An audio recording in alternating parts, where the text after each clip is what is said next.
a decade, Saturdays and Illegal Curve have been synonymous with one another. With insight, analysis, and interviews regarding the Winnipeg Jets, the Manitoba Moose, and all around the NHL, here are Dave Minuk, Ezra Ginsburg, and your host, Drew Mindell. The Illegal Curve Hockey Show starts now. Good morning, Winnipeg. Good morning, Manitoba. For all those joining us live this morning on our YouTube channel and all of our social media platforms, we say good morning, universe, and welcome to the Illegal Curve Hockey Show. Broadcasting live from Canada Life Center, where in a matter of about 25 minutes, the Winnipeg Jets will take the ice for their morning skate. It is an optional morning skate for the team, as was tweeted out yesterday evening thereabouts, alongside Dave Minuk, alongside Ezra Ginsburg. I am your host, Drew Mindell, here for the next couple of hours, getting you set for tonight's epic clash between the Winnipeg Jets and rival Toronto Maple Leafs. Always a extra bit of energy, an extra bit of jump in the rink in the city when the Maple Leafs are in town, of course, being broadcast live tonight, coast to coast, on Hockey Night in Canada. So it should be a fun contest tonight in downtown Winnipeg. Gentlemen, good to see you both in person. Rare that we actually get to broadcast in person. They're just to the left of me as we're sitting here in the Bud Lounge at the rink getting ready to do today's broadcast. Nice to see both of you guys on this Saturday morning. Good morning, boys. Yeah, I wasn't expecting the taps to be running, so I've already had a couple of Bud Lights, which is pretty awesome. But yeah, I was kind of thinking back to the last time that we broadcasted live from this arena when it was Bell MTS Center. I'm pretty sure it was the first year of the Jets. 11 years ago, way back to 2011. So pretty awesome. Thanks to the Jets for allowing us to broadcast live. And like you said, what's better than Jets Leafs on a Saturday night? If you ask me, probably not much. Boys, I mean, we're rolling along here. It's exciting to be doing a show remotely. Usually just Ezzy and I together, and now instead we got Drew just to our right. And you're right, Drew. It's a little unnerving to be able to see each other. Like this is taking us back to our TSN days. But good to be live on location next week. Of course, we'll be at the Winnipeg Ice Fishing Show. Not next week. Sorry, the week after. We'll be at the Winnipeg Ice Fishing Show November 5th. But no, it's good times, good visuals. A little different than my fire background and all of our illegal curve stuff. So excited to get rolling. Lots to talk about, of course, this morning. Absolutely, lots to talk about. We have to start with the announcement that came out yesterday. I wouldn't describe it as especially surprising, but Nikolaj Ehlers placed on the injured reserve retroactively for the Winnipeg Jets. You sort of got the impression that this was a development that was coming, especially after Scott Arniel's comments on Thursday following the loss in Vegas. You could see there's something nagging. It's been nagging him really since the start of the season, because when he had played, he had skipped the morning skates for the most part. So Ehlers going to be out of the lineup tonight. Ehlers going to be out of the lineup on Monday against the St. Louis Blues, as the Jets' schedule certainly doesn't get any easier. This difficult schedule to start the season, like we've been talking about since really the schedule came out. So the Jets, they recalled Dominic Toninato from the Manitoba Moose. The Moose victorious last night in Chicago against the AHL, the defending Calder Cup champion Chicago Wolves. Dave obviously will touch on that later on in the show with his Minuk Moose Minute. But Toninato gets the call up. That said, I'm not really expecting there to be a lineup change among the forwards. They just get that extra body. But you never know. You never know if somebody is additionally banged up from Thursday night's game or from the back-to-back situation. The status of Dylan Samberg, that'll be something we're going to keep an eye on when morning skate gets underway in about 25 minutes or so, give or take, to see if he's on the ice, because if he is, there might be another change on the back end for the Jets. But let's talk about the impact of that Ehlers being out of the lineup. We've seen it for the last couple of days, guys. Ezzy, who needs to step up from your perspective? Which Jets forward through the first 4 games of this team do you need to see more from in order to both more from their play so far, and then in addition to compensate for the fact that Ehlers is out of the lineup?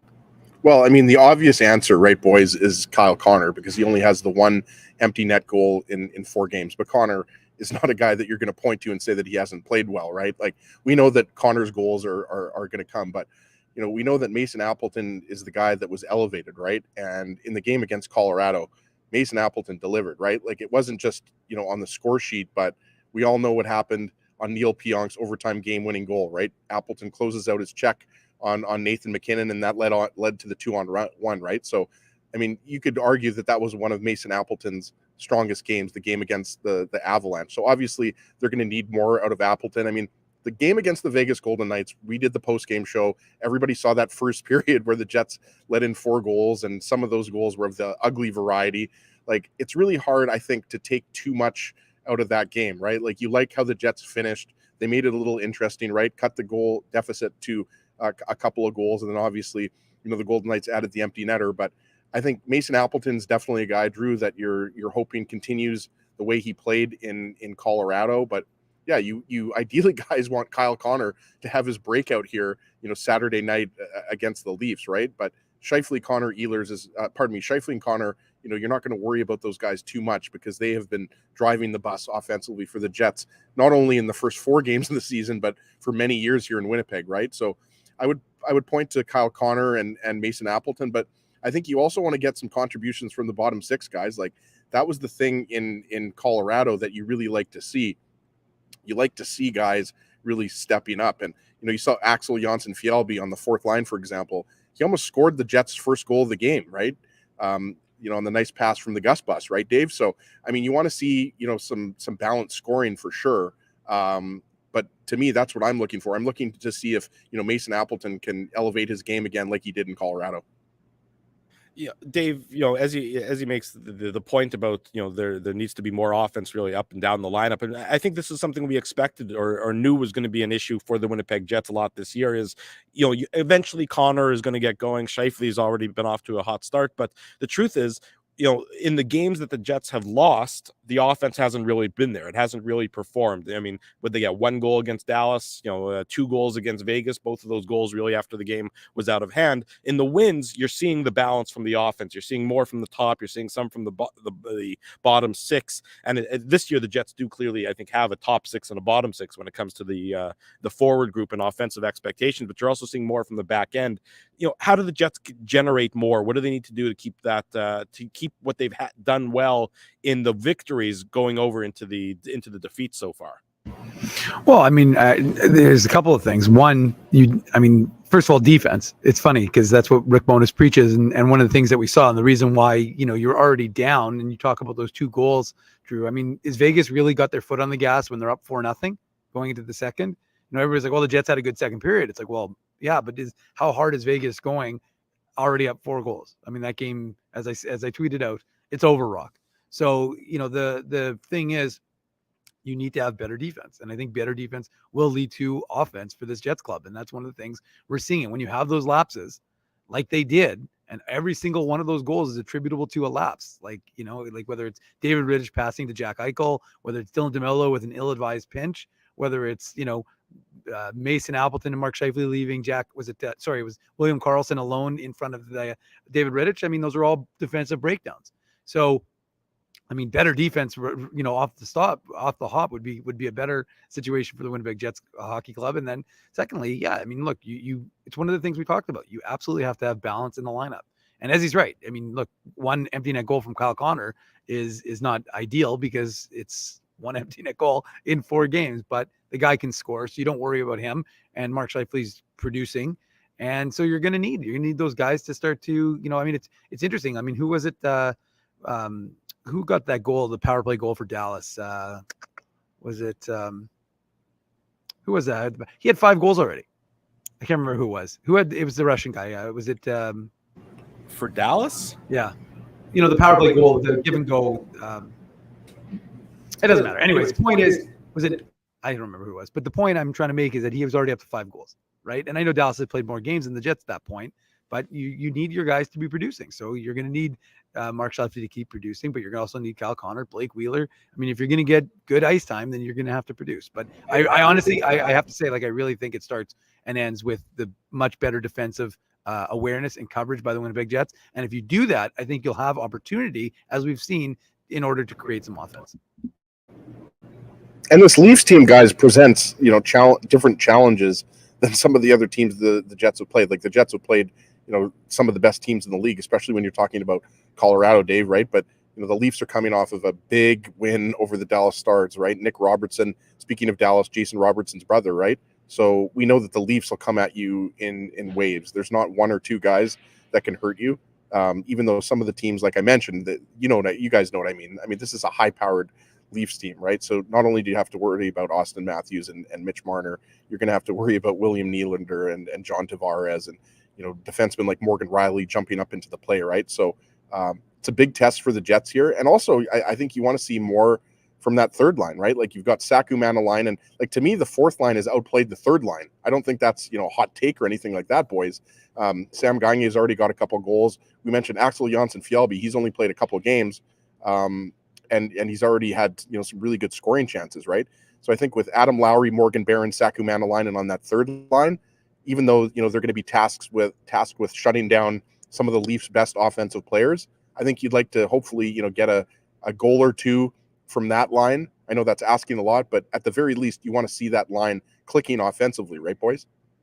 Yeah, I would agree with everything you guys have said. Let's look at the 4 games so far. On a sort of a macro level.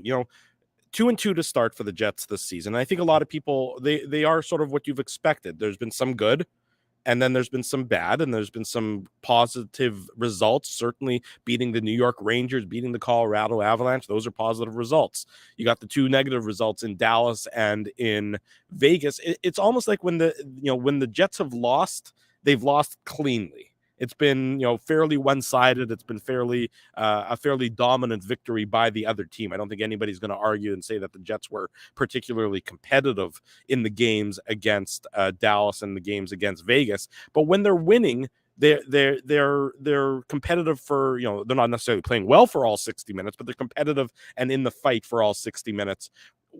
Is it what you said, Dave, that it starts with the defensive side of the game, and it's the attention to defense that is sort of being the catalyst for the Jets to succeed in those wins, as opposed to when their attention to detail falters, and that's what's leaving them vulnerable in their losses? Yeah, I mean that would be my interpretation, Drew. I think that's one of the things we're not seeing, right? Like I said, those are the little plays. You're leaving Logan Stanley alone on a 3-on-1. That's less than ideal. You're leaving a sniper like Jack Eichel alone, or William Karlsson alone in front of the net. Those are little details. Whether it's Tyler Seguin getting alone in front of the net, those are the little things that if you're not doing them properly, you're going to get burnt by them. So I think that's one of those things that we've talked about this Jets club. I mean, you don't worry about the offense from the Jets, right? Mark Scheifele, Kyle Connor, Nikolaj Ehlers, obviously when he's healthy, Blake Wheeler, Cole Perfetti, Pierre-Luc Dubois, these guys can all get going. It's not about them being able to score. Having said that, of course, you do want to see Adam Lowry producing. You want to see Mason Appleton producing, because you can't just be, it's kind of like when Paul Maurice used to talk about Evgeny Svechnikov on the second line, and it's like, well, you have to produce. Well, the truth is, especially if you're getting big ice time, is they all have to produce. They all have to be able to put the puck in the back of the net. But at the same time, what we've heard from Rick Bowness the entire training camp was that you need to play a stronger, detail, defense-orientated game, and those offensive chances will come. So that, to me, is the key for this Winnipeg club, and we'll see it against Toronto. And it's funny because Toronto comes in, and one hand they were very they were winning the Stanley Cup. Then, of course, they went in a tailspin, and the coach is apologizing for the comments he made in the media, and then someone blaming the media because he's saying, I have to manage you guys. Like, the whole thing is bizarre. It's a sideshow. Then they beat Dallas, and suddenly they're back to the Stanley Cup champions. So I couldn't imagine the roller coaster that they're putting their fans on. But yeah, I mean, I just think that you're going to look, they've got a lot of high-powered offense, right? They've got guys who can put the puck in the back of the net. And that's one of those, we're going to use a Drewism today. We're going to use it a lot, probably this season, but that attention to detail is really going to force the Jets to be on their toes. And that's probably not a bad thing, because I think that they lost that against Vegas in that first period, other than their hot start. And then as a result, you saw what ended up happening, and they were down 4-0. The game was over. Ezzy, who do you match up against the Leafs' big guns from the Jets' perspective? I mean, that's it's no easy task to say you got to go shut down Austin Matthews, you got to go shut down Mitch Marner, and then if you succeed in shutting those guys down, well, then you got to deal with John Tavares and William Nylander, and Nick Robertson had a great debut against his brother Jason and the Dallas Stars earlier this week. So, how do you see the Jets with last change on home ice? Rick Bowness presumably will be behind the bench, and we'll keep an eye on that when they hit the ice in the next 10 or so minutes to see if he's on the ice as well. How do you think the Jets go about trying Wade to... Flaherty just popped on the ice. Okay, well, there you go. Do you think he's going to be responsible for shutting down Nylander and Marner and Matthews, or he's going to leave it? He's going to leave it to his goaltending charges for tonight. Yeah, I think he's going to trust Connor Hellebuck in between the pipes to stop the likes of Austin Matthews and Mitch Marner. I think we got Scheifele on the ice here in front of us too, which is pretty cool. I think we know who the shutdown line is, right? I think like in certain situations, especially defensive zone faceoffs, we know Adam Lowry, is really solid in the faceoff circle. So, you're going to see that line of Lowry, Barron, and Sacramento line, and I think at times up against the Matthews line. But as we talked about, the Tavares-Nylander line, which I believe Nick Robertson is on the top line, and then is it Michael Bunting on that line? I forget if Bunting is with Matthews and Marner. Bunting is with Matthews. John Tavares. According to David Alter, excellent scoring lines. According to David Alter, our buddy, Bunting is with Matthews and Marner. Robertson is with Tavares and Nylander. There you go. So, when you talk about that top six, guys, it's pretty ridiculous. The Jets have a great top six as well, with the Scheifele line and the Dubois line, but the Maple Leafs are probably second to none in the NHL with that type of scoring depth. So I think you're going to see Scheifele's line, go up against, it's going to be a head-to-head line at times as well. But this is probably going to be a high-scoring game. I think, even though you've got a couple of pretty good goaltenders, I think Saturday night and just the way the Jets have played so far, the Jets have had, maybe with the exception of, the Dallas game and the Vegas game, which the Vegas game, as we talked about, second game of a back-to-back, 3 games in 4 nights. I don't think that's really indicative of the Jets' offense. But it'll be interesting to see, Drew, how much Rick Bowness and or Scott Arniel uses that Lowry lineup against either the Matthews line or the Tavares line, and in what situations. Dave, from your perspective, how do the Jets, with that same sort of question I sent to Ezzy there, the Jets obviously get that last change. It is an advantage. It's not an easy task, but is it a matchup based? Are you expecting you're going to see the same line up against, whomever from the Leafs line matching, or do you think that Rick Bowness or Scott Arniel or the Jets coaching staff as a collective are going to be sort of comfortable in rolling their matchups as best as they can? Obviously, they're not going to necessarily want a fourth line against the opponent's top line, but are you expecting that they're not going to necessarily be as concerned about line matching maybe this early in the season?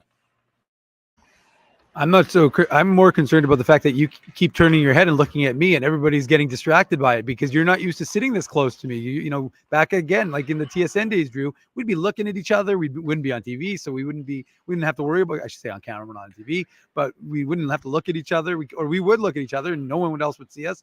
And now we look into a camera. That's what we're supposed to be doing. You keep looking over, you're distracting everyone. But anyways, I'll get back to the point I was going to make was, look, I think you have to. The whole point is that, there has to be a bit of a chess match there. There has to be a little bit of an opportunity to, try and mute Ezzy here because he's off mute there for a sec. But the point is, I think that you have to take advantage of this because that is your advantage is last change. So, if you're not playing a bit of a chess match with the other team and getting the favorable matchups that you want, then I think that's a mistake by the coaching staff. And we expect Rick Bowness to be back in action tonight. So we'll see what happens there. But no, I definitely think it's an opportunity for the Jets to get the kind of favorable, combinations that they want, the defensive pairings and from the line combination perspective. Yeah, it's part of the chess match for tonight's game, and I think it's a really interesting one for the Jets because they really can't go, especially without Ehlers in their lineup. I don't know that they have the same firepower that the Leafs do, Ezzy. So I think it's going to be they're going to have to tailor their approach to today's game. And this is probably how they have to succeed more nights than not, but they do need to keep that focus on their defense first, Ezzy, as opposed to trying to go firepower versus firepower. That said, the Leafs, again, are a little bit banged up tonight. Especially on the back end with no Jake Muzzin in their lineup. Wayne Simmons is scheduled to step into the lineup for the Leafs tonight. So we know we've seen some great battles between Wayne Simmons in a member of a Leafs jersey and different members of the Winnipeg Jets and PLD, of course, and Wayne Simmons had some great battles going back to going back to the bubble, if I'm not mistaken, when they did battle. Yeah, absolutely. And I mean, that's, I think, the challenge for any team when you go against the Toronto Maple Leafs. Like, all these teams in the NHL know how much firepower the Leafs have, right? Like, it's not a secret. It's not like the Leafs, this is their first year that they've had, this is, going on 4 or 5 years here. But, you look at a third line like Alex Kerfoot, Pierre Engvall, and Calle Jarnkrok, at least that's what the lines have been in the past. That's the one thing with the Leafs guys, right? Like, this goes back to, not having Zach Hyman on your team anymore. I mean, the Leafs, the forward depth, thins out a little bit after the top 6, right? Even though that's a pretty good third line. Like, that's their shutdown line, right? Lowry, Barron, and Manolainen, and usually Appleton is, of course, the Jets shutdown line. But you're right. I mean, it's an obvious thing to say, guys, that the Jets team defense has to be better, especially after that first period that they had against the Vegas Golden Knights, right? But you look at the game against Colorado, I would say for a good 30 to 35 minutes of that game, the Jets were really, holding their own against the Avalanche. And then we know what happened, late in the second period and third period, even though I fell asleep early and didn't participate on the post-game show. But, the Jets were, I would say, lucky, to leave, Ball Arena with a couple of points. So, look, I mean, it's going to be an exciting game. I think it's going to be a high-scoring game. I wouldn't expect a 2-1 game. I think this is going to be more of a 4-3, 5-4 type of game, especially now that, the Leafs have woken up a little bit, as we talked about, that big victory over the Dallas Stars. And obviously, guys, the Jets have a lot to prove here. I mean, even if it's third game in 4 days, second game of a back-to-back, I mean, the Jets want to get back in the win column. Now we've got about, let's say, 10 or 12 of the boys on the ice for the optional skate here. So we're starting to hear a few more pucks hitting the boards and hitting the glass, right? But that's awesome. That's why it's awesome to broadcast live from the arena here. But, yeah, there's no doubt that, it's a question of, can you contain the big boys like Matthews and Marner, Tavares? I mean, even Michael Bunting, he had a breakthrough year last year in his rookie year, right? So, I mean, the Leafs are going to score goals. I mean, if Hellebuck plays like he did against the Rangers, maybe he'll completely shut them out. But it's just a question of how well you're able to contain the Leafs with all of those weapons that they have. The background ambience, Dave, is quite unique for us. Normally, we're in a pretty sterile environment in our respective basements or spare bedrooms or whatever. So to be able to get the background noise for the morning skate is certainly a different dynamic than we're used to on a Saturday morning. We hope we're enjoying it. We hope you're all enjoying it, watching us at home. This is the Illegal Curve Hockey Show Saturday morning ahead of the Jets and the Leafs tonight. We're live at Canada Life Center, morning skate taking place. Dave M., it's going to be a great game. I think it's going to be an exciting game. There's always, as I said off the start of the show, that extra little buzz in the air, and you can already feel it, even though that it's a relatively empty building. But there's always a little extra jump the first Saturday night home game of the season. Well, maybe they'll be playing jump, Drew, and that'll really get the crowd going. But, I mean, look, there's no question about it. And people love to hate the Leafs, and it seems to be a national pastime here in Canada. So, and look, they draw well. There's a lot of Leaf fans in Winnipeg, obviously, because there's a lot of Leafs jerseys for these types of games. So that's one of those things that there's people can get upset about it and they go, oh, why are Leafs fans in the building? But I actually think it's a good thing, because I think what it does is actually energizes Jets fans, and you get the dueling chants, you get a lot of that back and forth. So to me, I think that actually Saturday night, both teams are going to want to have a good, the Jets are going to want to rebound, obviously, from what they played, how that game in Vegas. And then obviously the Leafs are going to try and keep their good feelings going after beating Dallas in overtime. So there's a pressure on both teams to perform, but it's also, like I said, a little extra added jump because of the fact that it's Saturday night, Canadian matchup. And I think from that perspective, you're really, there's going to be a lot of excitement. And the fans, I think that'll add to this element within the game. Absolutely right. Let's head to break. When we come back, Jim Toth of CJLB. Sorry, as you go ahead.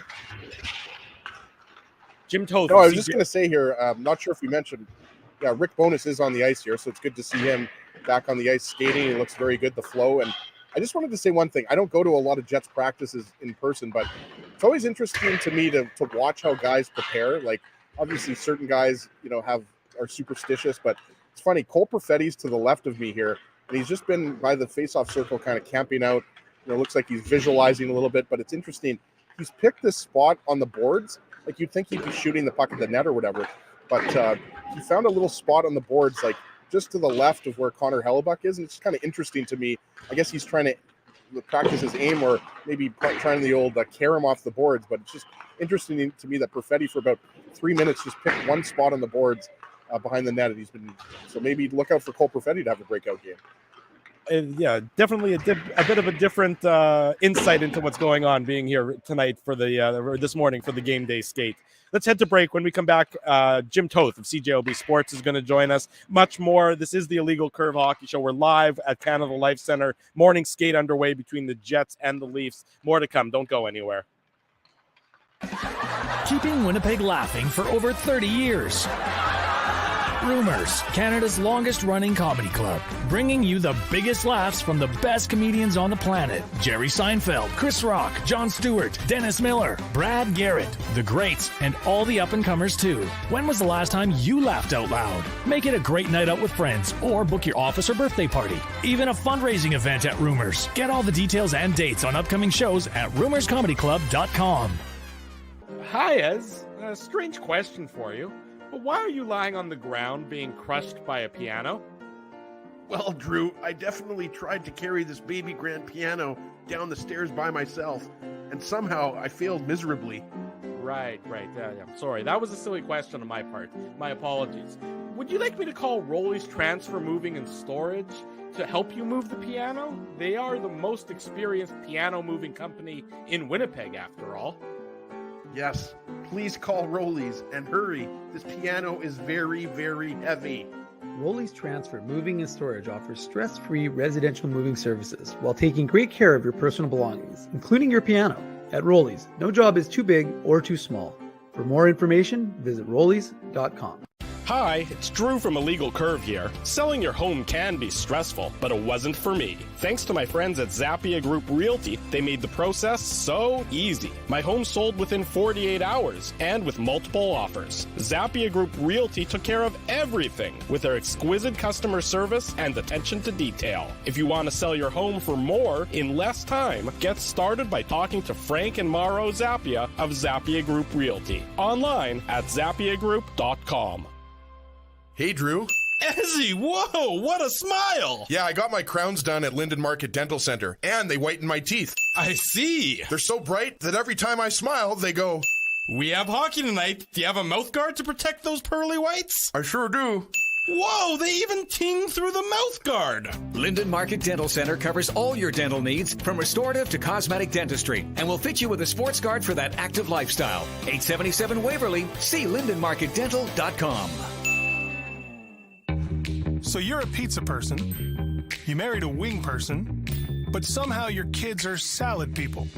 You can't pick your fam, but you can pick your BP meal deal, starting from $18.99 for takeout or delivery at bostonpizza.com.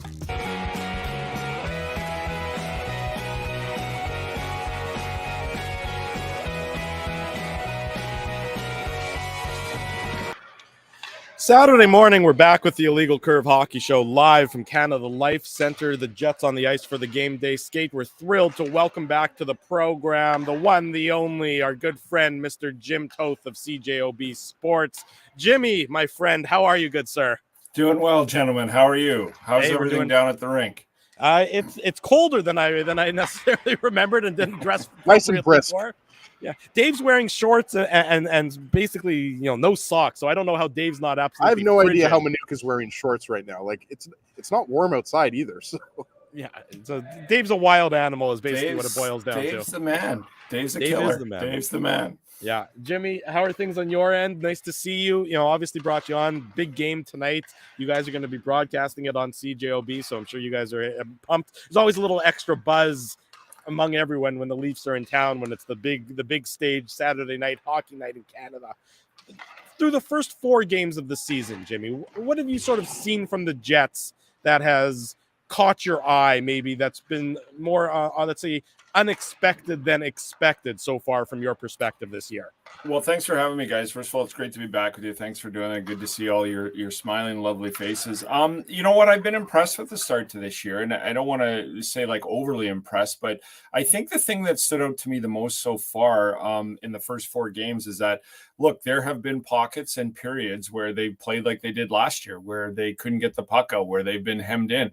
The thing I think that's different from last year is they get their game back. So against the New York Rangers, like I was impressed with that effort. I know the Rangers had a couple games under their belt, which I think benefited them, but I also think that they played the night before, so probably helped the Jets, and not having played yet, maybe a little rust, but the excitement would have been there with the Jets roster for sure.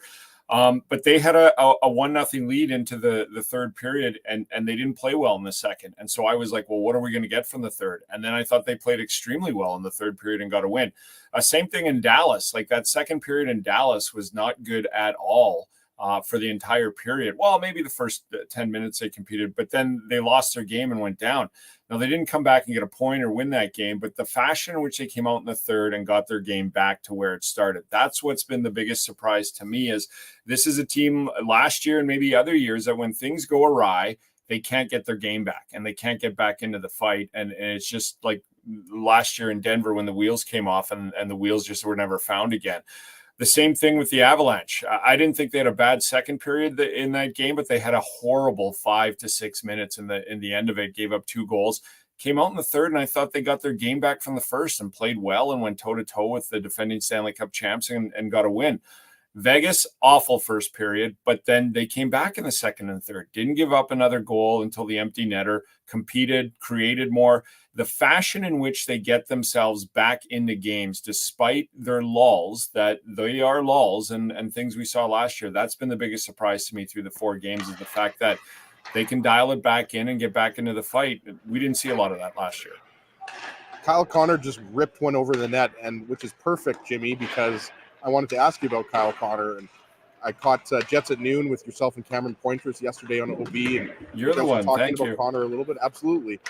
I mean, I'm not going to ask you if you're concerned that Kyle Connor only has 1 empty net goal in 4 games, because to me that's a pretty stupid question for a guy that has scored 47 goals last year, and if he played all 82, he probably would have had 50 or at least a couple more goals. But I mean, is he the guy that you're looking to break out tonight? I mean, there's a bunch of guys that you hope you get offense for, including Mason Appleton, who I agree with you in the Colorado game. It was really only a bad 5 to 7 minutes there. Aside from that, they went toe-to-toe with the Avalanche without Nick Ehlers, who obviously is going to be out for at least 2 more games. So who are a few players in addition to Connor that you're going to be keen in on tonight, hoping that they break out a little bit offensively? Well, and we had this question on Jets at Noon on Friday about Kyle Connor, like put him back with PLD, that worked, and get him going. But to me, Kyle Connor has not been going. He just hasn't found the back of the net yet. And I know that's the proverbial hockey saying of, he's getting chances, so I think he's fine, they will come. But I think that's true. He's looked dangerous. The one thing about Kyle Connor this year, guys, in my mind, is every team is on him. Like, he is the man now for the Winnipeg Jets. It's not the line A, take away the shot. It's not maybe Scheifele or Wheeler. It's Kyle Connor. When he gets the puck, especially in the neutral zone, there's somebody on him and there's somebody coming to help get him. So he's been heavily defended. But along with that, he's still getting his chances. And I think he's a huge reason why Mark Scheifele's had a great start to the year. So I'm not too worried about him.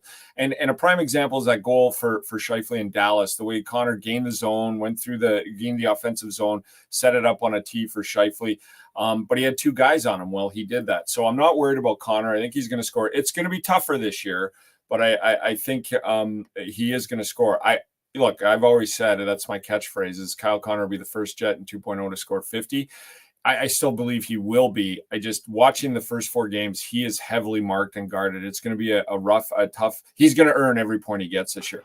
Other players I'm looking to see what they're going to get from them is, Mason Appleton was so impressive in that game in Colorado. And if he's a Swiss Army knife that can move up and down like that and provide some offense, the thing that Scott O'Neill said about him post-game, I'm really on as well. Really intelligent hockey. Like when he described not only the overtime goal, but he, describing taking McKinnon out, and he said, you got to kind of let him think that he's going to get there first, and then you close him out. You just don't get to the wall and close him out.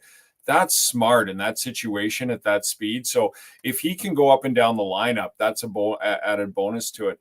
But some of the other players I think that need to step up is, Sam Gagne's provided some secondary scoring. Adam Lowry's got, I think, 2 points now this year. I'm looking to see when somebody like Morgan Barron sort of I thought he's played well, but adds some offense. And we had Morgan Barron on Jets at Noon Tuesday live from Denver. Yeah, it was Tuesday.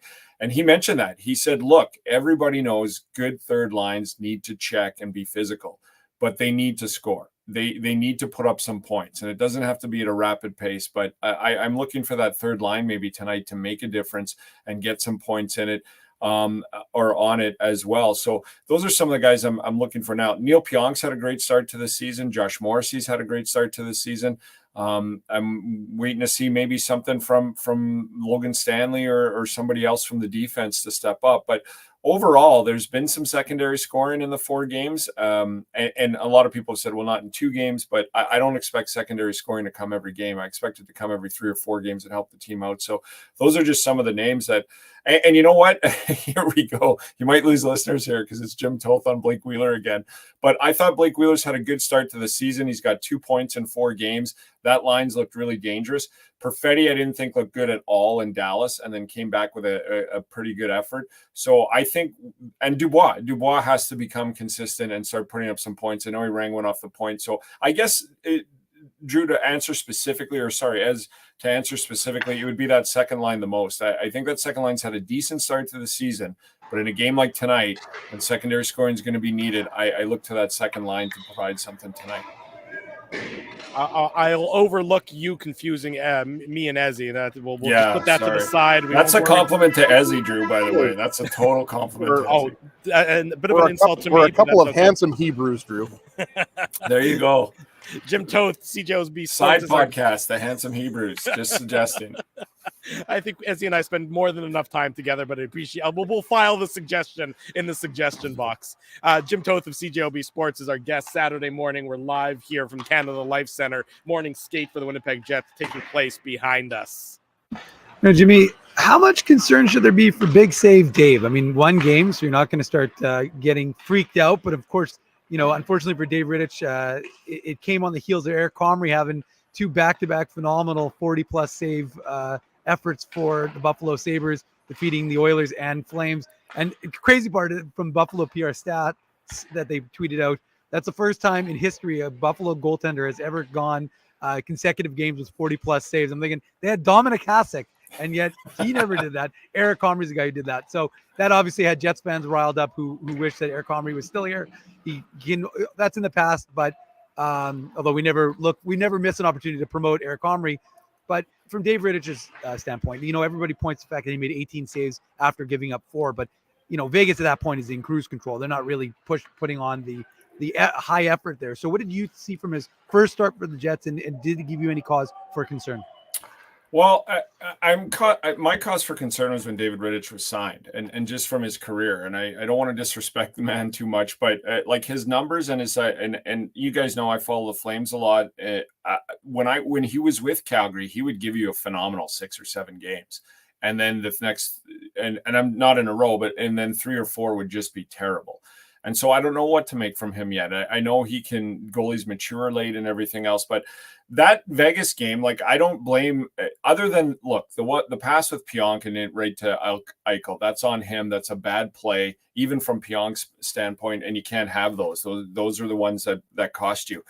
But the other 3 goals, I don't blame him at all. I thought the team just hung him right out to dry. Dylan DeMello pinches, no forward covers whatsoever. It's a 3-on-1 to Jack Eichel down the middle. We could go on and dissect them all. I don't blame him for them. So I was looking for periods the second and third, and I thought he played okay. So I don't really have an opinion on him as of yet. The preseason game where he got the shutout, I thought he was phenomenal. But then I thought when the start of the Vegas game, I'm like, man, if they get their game together and he still struggles, that's what I kind of saw in Calgary, the great preseason game, and then the weaker, other game. But he played well in the second and the third period. So I thought I can't judge him right now. I liked what he did in the second and the third, and I liked what he did in the second and the third, given the fact he was down 4-0 and had a mistake of his own that cost a goal. That showed some resiliency to me. So I'm sort of undecided on him. I think he can get the team some wins. It looks like so far. But again, I'd like to see a bigger sample size here because of the history of it is he'll give you a couple good ones and not bad ones. And as you said, Dave. Great for Eric Comrie. Like, I know the debate was raging the other night, and I didn't weigh in on social media. I think I'm older and mature now and just like to go to bed. But what's lost in all of this with Eric Comrie is when you're fighting for a playoff spot and you miss it by 7 points, I don't think you're going to Eric Comrie down the stretch. I don't know if I'm looking at the lineup, even though he had a great season, and I go, look, there's 14 games left, and we're 6 points out. That's 3 games. I don't know if I can ride Eric Comrie. I could. I mean, the way he played, but I just look at it as if we're going to get in, I'm playing my best players, and my best player is Connor Hellebuyck, despite the season he had last year. The other thing, the Eric Comrie thing is he could have signed here even as a free agent. The other thing is that even if they qualified him, he didn't have to sign the qualifying offer. And if he wants an opportunity, he might say that to the organization. The final thing about him is he had more than Buffalo after him this offseason, and he chose Buffalo for a reason. And that reason is he wants to play. He's 27 years old. He needs to make money, and he needs to play. Otherwise, he's just backing up Connor Hellebuyck for the next 2 seasons, and he's a 29-year-old goaltender. So before we go all, some of us insane about the fact they didn't play him 3 more games, which I get, I don't think Larry Simmons handling all the contracts for the Jets. I don't believe for 1 second the management didn't know that. I think the management left it up to the coach to say, you got to get into the playoffs. You ice the team that you want. And then the other factors are, I think Eric Comrie, I think they made a run at, I know they made a run at Eric Comrie this offseason. He wanted to play and he wanted more money. So I think it's just a great story for him. Do I wish he was back in a Jets uniform, backing up? For sure I do. But I'm really, really happy for what he's doing this year in Buffalo. And I think he's going to win the starting job, which is what I think he wanted. I think there's no doubt, Jim, as you said, all Jets fans, most Jets fans, I don't know many who didn't want Comrie to remain a Jet, but it's just great to see him shining in Buffalo. I think everyone can agree on that. And look, we can't do anything about it, right? Like, the past is the past. Comrie is no longer a Winnipeg Jet. One more thing I wanted to say on David Riddick. His next game, I think we'd all agree, is most likely the second game of that back-to-back against the Arizona Coyotes. So he's going up against one of the worst teams in the NHL. And not to say that, he needs a confidence booster or anything like that, but if there is one, pass go and collect $200, it's the Arizona Coyotes and I guess the Chicago Blackhawks maybe are another one of those teams. You might want to ask Leafs goaltending about that one. Yeah. Famous last words there. A shot at Toronto. Yeah, no, but I agree with you. And to be honest, as even if he plays well and gets a 3-0 shutout, makes 27 saves, I'll still be like, well, let's see what he can. But look, the other part about it is Paul Edmonds did a great one-on-one with him, I think prior to the Dallas or the Colorado game, and knowing that he would be probably getting the net and on Thursday against Vegas. And he said himself, he goes, what are you trying to prove, new team and all this? He goes, I'm trying to prove I'm an NHL player. Like, he's hungry. Like, he understands his situation and he knows he has to be good if he wants to keep his job. He's got a 1-year deal. So I kind of like that aspect of it as well.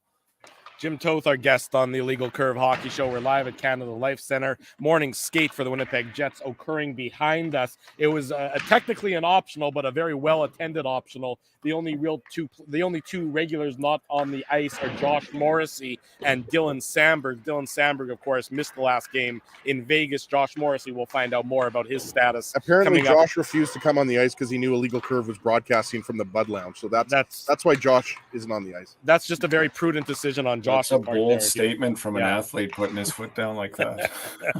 They have the hammer now, so they sometimes start to use it. Jim, speaking about the Jets defense, Rick Bowness and Logan Stanley were having a long conversation behind us during this interview. Logan Stanley, to me, looks like a player playing with no confidence right now. He's a bit indecisive. You saw it on the 3-on-1. There was hesitancy in what he should do. How do the Jets get Logan Stanley back to being, usable isn't the right word, but for a lack of my brain working, let's say usable right now? It's a great question because I do believe what's going on with Logan Stanley is mental. I don't think it's physical or, athletically or anything like that. The thing I've always found, guys, and you feel, let me know what you think of this. Logan Stanley's fine when he moves his feet. And when he doesn't, he's like that screenshot in Dallas when he's just half a foot behind. And Dave, you would know this. You saw him play a ton with the Moose, and maybe the 5 or 6 games I saw him play with the Moose. Like he's a guy with that size that got away with some stuff at different levels because of his reach. And so it's not a subconscious being lazy, not moving his feet. It's a conscious, I'm being lazy, not moving my feet. It's a subconscious, like I'll reach, get the puck here, I'll reach here. When he's moving his feet and being physical, in a lot of ways, I just think, and I haven't talked to Logan Stanley, but I would just like to go up to him and go, just play. Like, just relax and play. Just have fun, play your game, and move. Like, get moving every single shift. Because when he's a half step behind or using his size, that's usually when things go awry because guys can go around him. So I don't know. I would think that he's like when it was down to it, and maybe this is weighing on him, the battle for that spot during training camp, because Bonus set it up perfectly. The kind of way I like it as a guy covering the team is just, you got to earn it. You gotta win. And so he set it up with this battle that you never knew who was ahead of it until the last 2 preseason games. I thought the last 2 preseason games, that's when Stanley finally started being physical, just playing, relaxing, playing his game. So in my mind, it's a constant reminder to move, be quick, but just relax and enjoy the game. Don't overthink. So that's what I would say to him. But this is the year, Drew. Like, I think that they've been patient with him. We knew he was going to be a project. I love everything about the way they've given him some time and introduced him to the NHL. Then last year, you saw the ups and the downs of it. This is the year where he has to solidify himself, because I think this team will move some defensemen this year. I think this team, if they're in contention, will move some things on. So I like it, but I can understand as a pro athlete, that's the pressure of it. Dylan Samberg comes in and has a couple good games. You got to earn your way back in there. And now you're waiting for somebody to have a bad game to get back in there, as opposed to getting in and keeping that game. So I would just tell him to play your game, have fun, but just like be amped up. Just go out and move every single shift and be physical. And I think he'll be fine. But that is the thing he needs to do this year, is find consistency in his game. You know, I'm facing the practice here. Drew and Dave have got their backs to the Jets practice here, but you know, as you were talking there, Logan Stanley was moving his feet, Jim. So just a little update from Jets game day. Are we on the intercom system there? He's got an AirPod and he's listening to Jimmy giving him some advice. But I agree. Dylan Samberg isn't playing tonight. If he is listening, he's probably saying, "You move your feet, you tubby old." Yeah, you could say that about my playing days as well, Jim. I was a stay-at-home defenseman who definitely could have moved his feet a little bit more. But I wanted to ask you about maybe somebody who you never thought I would ask you about on the Illegal Curve Hockey Show, and that's Axel Jonsson-Fjällby, because he's obviously a guy who hasn't been a member of the Jets for very long, but you know, he hits a post I think it was the second period against the Golden Knights on a really nice pass from David Gustafsson, and I'm looking forward to possibly seeing an all-Scandinavian line of David Gustafsson, Axel Jonsson-Fjällby, and Saku Maanalainen, 2 Swedes and a Finn. But you know, even though Jonsson-Fjällby is obviously in the lineup because of the injury to Ehlers, and obviously Sam Gagner was going to be a healthy scratch if Ehlers wasn't injured. But what have your impressions been of Jonsson-Fjällby? Because you know, he looks like a little buzzsaw out there, and he looks like a guy who might not just be like a waiver pickup. He might be a guy who, you know, might end up having a permanent role on the fourth line. Obviously depends on injuries and everything like that. But you know, Maanalainen is obviously the guy who was previously on the fourth line, and he's moved up to the third line. But what have you kind of thought of AJF? I like him. I like the name Axel, first of all, as you guys could probably tell today. But I like him. I to be honest with you, I don't remember seeing him play in Washington, so I don't know much about him. He didn't play much. Yeah, I'm just going off 20 games or something. Okay, I knew that. I just haven't seen any of them. But what I read of him and Scott Arniel knowing him, and what I saw in those games, I liked his play. I think he's an addition to this. And part of this, guys, a lot of, as you know, Jets fans have been screaming for changes on this roster. And I think that what the new regime has done is made the changes that I'm not sure Paul Maurice would have, with loyalty to, you know, the Jansen Harkins and things of the world. So I like the addition of him. I like that he's in the mix, and I like that it gives him more options. If any indication is the first couple of games, I think that he is going to be regular in the line. So I don't mind any of his play. It would have been nice if he sniped that one, but we've seen guys go to new teams, snipe one, and then go 30 games without it. Not saying that's going to be him, but I think it's the kind of style they want to play. And I like that about Rick Bowness. He wants to be physical. He's got the heavy forecheck from the two forwards, using speed and back into your own end as well. And he kind of seems to fit that mold. And then penalty killing. We've been talking about penalty killing in this city for years now, and that's what he's apparently really good at. I can hear you and Westy on TSN 1290 right now, Jim. I know. And then Brandon will quietly say, just don't take penalties then. And then the voice of reason would come in. But so I like the addition. I'm not glowing over him too much, I don't think, but it's the kind of move that I think puts more internal pressure, which I think is lacked on this roster. Everybody knows that, like, I thought Paul Maurice was a great coach. I thought he was struggling and trying to find ways to get different things out of different people. And as he said himself several times, that the voice got old probably a year or two sooner than he left. So I like this idea that there's new faces here. They bring him in, but he's an addition. Like this is a guy that this team needs, not only in that bottom six, if he can put some internal pressure on everybody else, but also the style they want to play. Like, I think they want to be this team. They want to be up and down, hard to play against. And it doesn't mean running you through the boards, but it does mean it's going to be tough to play against us. You are going to get hit. It is going to be all over you all the time, nonstop. And he fits that mold. And he's got great flow. I was waiting for that. One guy who doesn't have great flow, Jimmy, but he's got great hands, is Cole Perfetti, and I think he could be a linchpin for this Jets club. And what have your thoughts been of him with that? The Dubois and Wheeler, and just how important is Cole Perfetti? Is there too much pressure being put on a rookie to have some sort of breakout season, given the fact that he is just a rookie in the NHL? I think the pressure comes with him, Dave, from the opportunity, and you have to make the most of the opportunity. I don't think there's pressure in the fact that you got to score 65 points this year, and that's going to be the difference between whether we make it in or not. But I think he's got to put up 50 because of the opportunity he's been given. He's in a role in the top six. He's on the power play. Like I said, at points, he's looked really good and fit right in. And that Dallas game, I thought, was really rough for him. I thought the physicality of it, the speed of it, and then just the idea of trying to deal with that, he struggled with. But credit to him, in Colorado, he bounced back with a big game. I thought he was sensational in that game.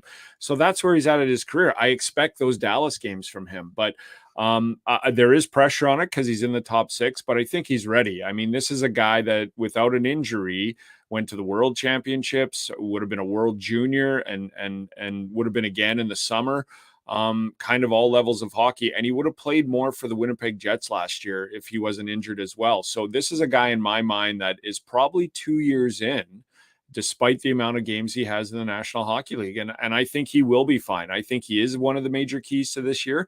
And I love him on that line. I think that, lost in what Blake Wheeler did with the points and the defensive play that everybody talked about, rightfully so, with Scheifele, was he works hard.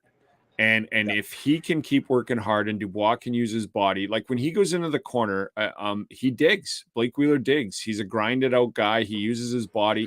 And if he can feed Perfetti, which I think that's why he's there, we saw that in that one goal where he made that beautiful pass. I think this line could work well. I love the way the roster's been constructed from Rick Bowness. I like the fact that Ehlers is now on the number one line with Scheifele and Connor. I love the fact that Dubois and Wheeler are together with Perfetti. And I love the fact that I think that Wheeler and Dubois can still score and put up points, but their job is kind of to feed Perfetti. And I think that that's a good evolution, because I think Perfetti's going to feed them too. And I think that line is going to be okay. And then the third line, like I said, if they get offense out of it, and the fourth line, David Gustafsson, I think, has played well. You have all those options with Gagne and Menelainen and everybody else. I love the way he's sort of put this roster together. I think it's time that Blake Wheeler go to the second line. I've always said Blake Wheeler will be a second line player when somebody on the team is better than him. And somebody on the team now is better than him, and it's Nick Ehlers, and it's his time. So I love Blake Wheeler on the second line. I don't even want to entertain people telling me he's a third liner and all that anymore. Just watch. I thought he's been fine, but him and Dubois with their size, and Perfetti's not a small kid either. He could use a little bit of muscle, but I think I like that line. I think Perfetti's going to be fine. I think he's going to put up 50 points this year. Jim, last question for you. If I'm not mistaken, I believe you said early in the interview that you still expect there to be a trade involving somebody on the Jets back end. Assuming that I'm not incorrect in what you said, what do you think the Jets are looking for? Is it secondary scoring up front? Is that the area of concern from your perspective, or is it a trade for the future more than a trade for the present? I think they want some bottom six scoring. And I think they need to get some in order to do some damage. So I think if they could move a top 4 defenseman and get I don't want to say a top 6, but if they get a top 6 forward for a D-man and a pick, I think they make that move all day long and they add the depth to their lineup. Mr. Stasny on the third line. I loved everything about that. Is he a third liner?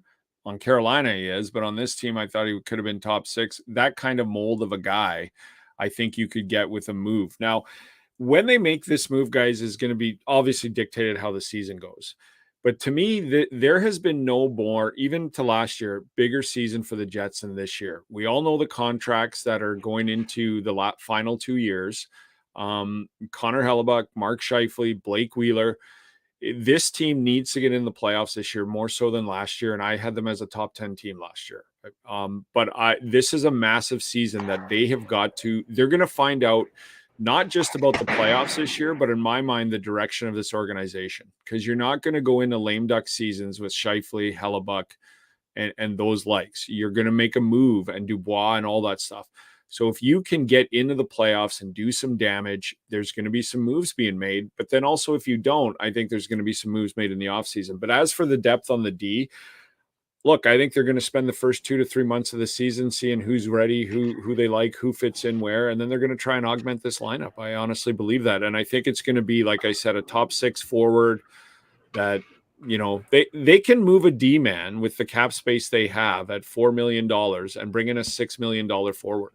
And I think that's what they might do, because I think there's more teams that need D than there are teams that need top 6 forwards. And that's weird to say because most teams would always upgrade their top 6. But you guys know what I'm saying. Like, if you could get a 45 to 50 point forward in here for one of the D-men that are struggling to stay in the lineup or a prospect, I think they do that. And contracts will weigh into it. If this top 6 forward that's making 5.5 has 2 to 3 years left, I'd deal a D prospect for that and add the depth to this forward group.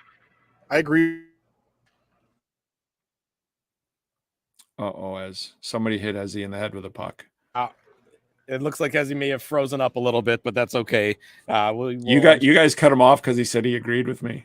That's right. You just immediately cut us. I think I'm back now, right? You're back now. Go ahead, Ezzy, with whatever you're. No, I was just going to say I think nobody's expecting any moves in the next 3 or 4 days or even 3 or 4 weeks, right? Especially with Dylan Sandberg injured right now, Jim, right? Yeah. I mean, they have to sort all of that out, right? Like, I will say this, though, guys. Sorry to interrupt, but along those lines, Ezzy, before you go into your next thought, Paul Edmonds was on with me about the beginning of August, and he said he expects the NHL to make a ton of moves the first 15 to 20 games of the season. I should put words in his mouth. He said, I think there could be a lot of business done then. And I said, really? And he said, yeah, the cap, there's a lot of teams with cap issues. There's a lot, they'll see how the injuries come out of training camp and all that. But he said, I think that teams there's, and his point was, and it was well made, that there's so many teams, and the Jets are one of them, that a lot is hinging on this season. So the idea that teams will go to February and then go, okay, well, let's try and get this and help us make a push. There's a lot of teams like the Jets who sort of, if they're 10-10, 12-9, 2 months into the season, they might go, let's make this into a 22-14 team as opposed to a 12-9 team and stuff. And so that's just was his thoughts. And I agree with that, cap wise, everything else. So there could be, but there might not be. But I kind of agreed with him that there could be some moves, like maybe middle of November, end of November, where teams just go, okay, we don't like the start here. Let's do something. Jim Toth is with CJOB Sports. You can catch him Monday to Friday. You agree with that, afternoon? I agree with everything you said, Jim. I could not have put it better myself. I put that on Edmonds. Edmonds will be walking around the rink this tonight, and they'll be like, "So you think the Jets are going to make a move in a week?" Well, no, but especially with the way some teams are struggling, right? And like we've seen, exactly. How many blown leads have we seen in the NHL this year? I don't feel like we've talked about that enough. But I wouldn't be surprised if in the next month or so we see some moves, and not just minor moves. Like I think we could see some major moves. Look at the Leafs cap space, the team here tonight, and look at the start to their season. If this goes to where it's 9-9. Do you not see them going, let's make a move here? We've got no cap space. Anybody gets injured, we got to play a man down. We've got really good players and really good prospects. Let's make a move here. Let's do something that, let's look at another team that's in trouble or something. So I kind of like that philosophy and it happens every 4 or 5 years in the NHL where nothing happens till the deadline and then nothing happens then. And then the off season. And then after 4 or 5 years, teams look at themselves and their core and they go, okay, well, let's try and do something here this season. Well, I think speaking as media members, I think we would all appreciate that occurring to give us a little bit more fodder and things to speak about. So yes, Jim, hopefully you're speaking it into existence. That would be fine from all of our perspectives. Jim Toth is with CJOB Sports. Our friends at CJOB will have the radio broadcast tonight of the Jets and the Leafs, also a simulcast on Power 97. And Jim, you can catch him Monday to Friday on CJOB. Jimmy, thank you, buddy. Always appreciate your time and insight. Always a pleasure, guys. Good to see you, and thanks for having me on. It's always fun and always a privilege to be on. So all the best to you guys, and keep up the great work. Likewise, Jim. We'll do it again real soon. It's the Illegal Curve Hockey Show Saturday morning. We're live from Canada Life Center. It looks like the Jets game day skate just wrapping up. When we come back, more on tonight's Jets-Leafs contest, and the Leafs will be on the ice in about 25 minutes' time. Don't go anywhere. Drew Mindell, Dave Minuk, Ezra Ginsburg with you. It's Saturday morning. Keeping Winnipeg laughing for over 30 years. Rumors, Canada's longest-running comedy club, bringing you the biggest laughs from the best comedians on the planet. Jerry Seinfeld, Chris Rock, Jon Stewart, Dennis Miller, Brad Garrett, the greats, and all the up-and-comers too. When was the last time you laughed out loud? Make it a great night out with friends, or book your office or birthday party. Even a fundraising event at Rumors. Get all the details and dates on upcoming shows at rumorscomedyclub.com. Hi, Ez. A strange question for you. But why are you lying on the ground being crushed by a piano? Well, Drew, I definitely tried to carry this baby grand piano down the stairs by myself, and somehow I failed miserably. Right. Yeah. Sorry, that was a silly question on my part. My apologies. Would you like me to call Rolly's Transfer Moving and Storage to help you move the piano? They are the most experienced piano moving company in Winnipeg, after all. Yes, please call Rolly's and hurry. This piano is very, very heavy. Rolly's Transfer Moving and Storage offers stress-free residential moving services while taking great care of your personal belongings, including your piano. At Rolly's, no job is too big or too small. For more information, visit rollys.com. Hi, it's Drew from Illegal Curve here. Selling your home can be stressful, but it wasn't for me. Thanks to my friends at Zappia Group Realty, they made the process so easy. My home sold within 48 hours and with multiple offers. Zappia Group Realty took care of everything with their exquisite customer service and attention to detail. If you want to sell your home for more in less time, get started by talking to Frank and Mauro Zappia of Zappia Group Realty. Online at zappiagroup.com. Hey, Drew. Ezzy, whoa, what a smile! Yeah, I got my crowns done at Linden Market Dental Center, and they whiten my teeth. I see. They're so bright that every time I smile, they go... We have hockey tonight. Do you have a mouth guard to protect those pearly whites? I sure do. Whoa, they even ting through the mouth guard. Linden Market Dental Center covers all your dental needs from restorative to cosmetic dentistry and will fit you with a sports guard for that active lifestyle. 877 Waverly. See lindenmarketdental.com. So you're a pizza person, you married a wing person, but somehow your kids are salad people. You can't pick your fam, but you can pick your BP meal deal, starting from $18.99 for takeout or delivery at bostonpizza.com.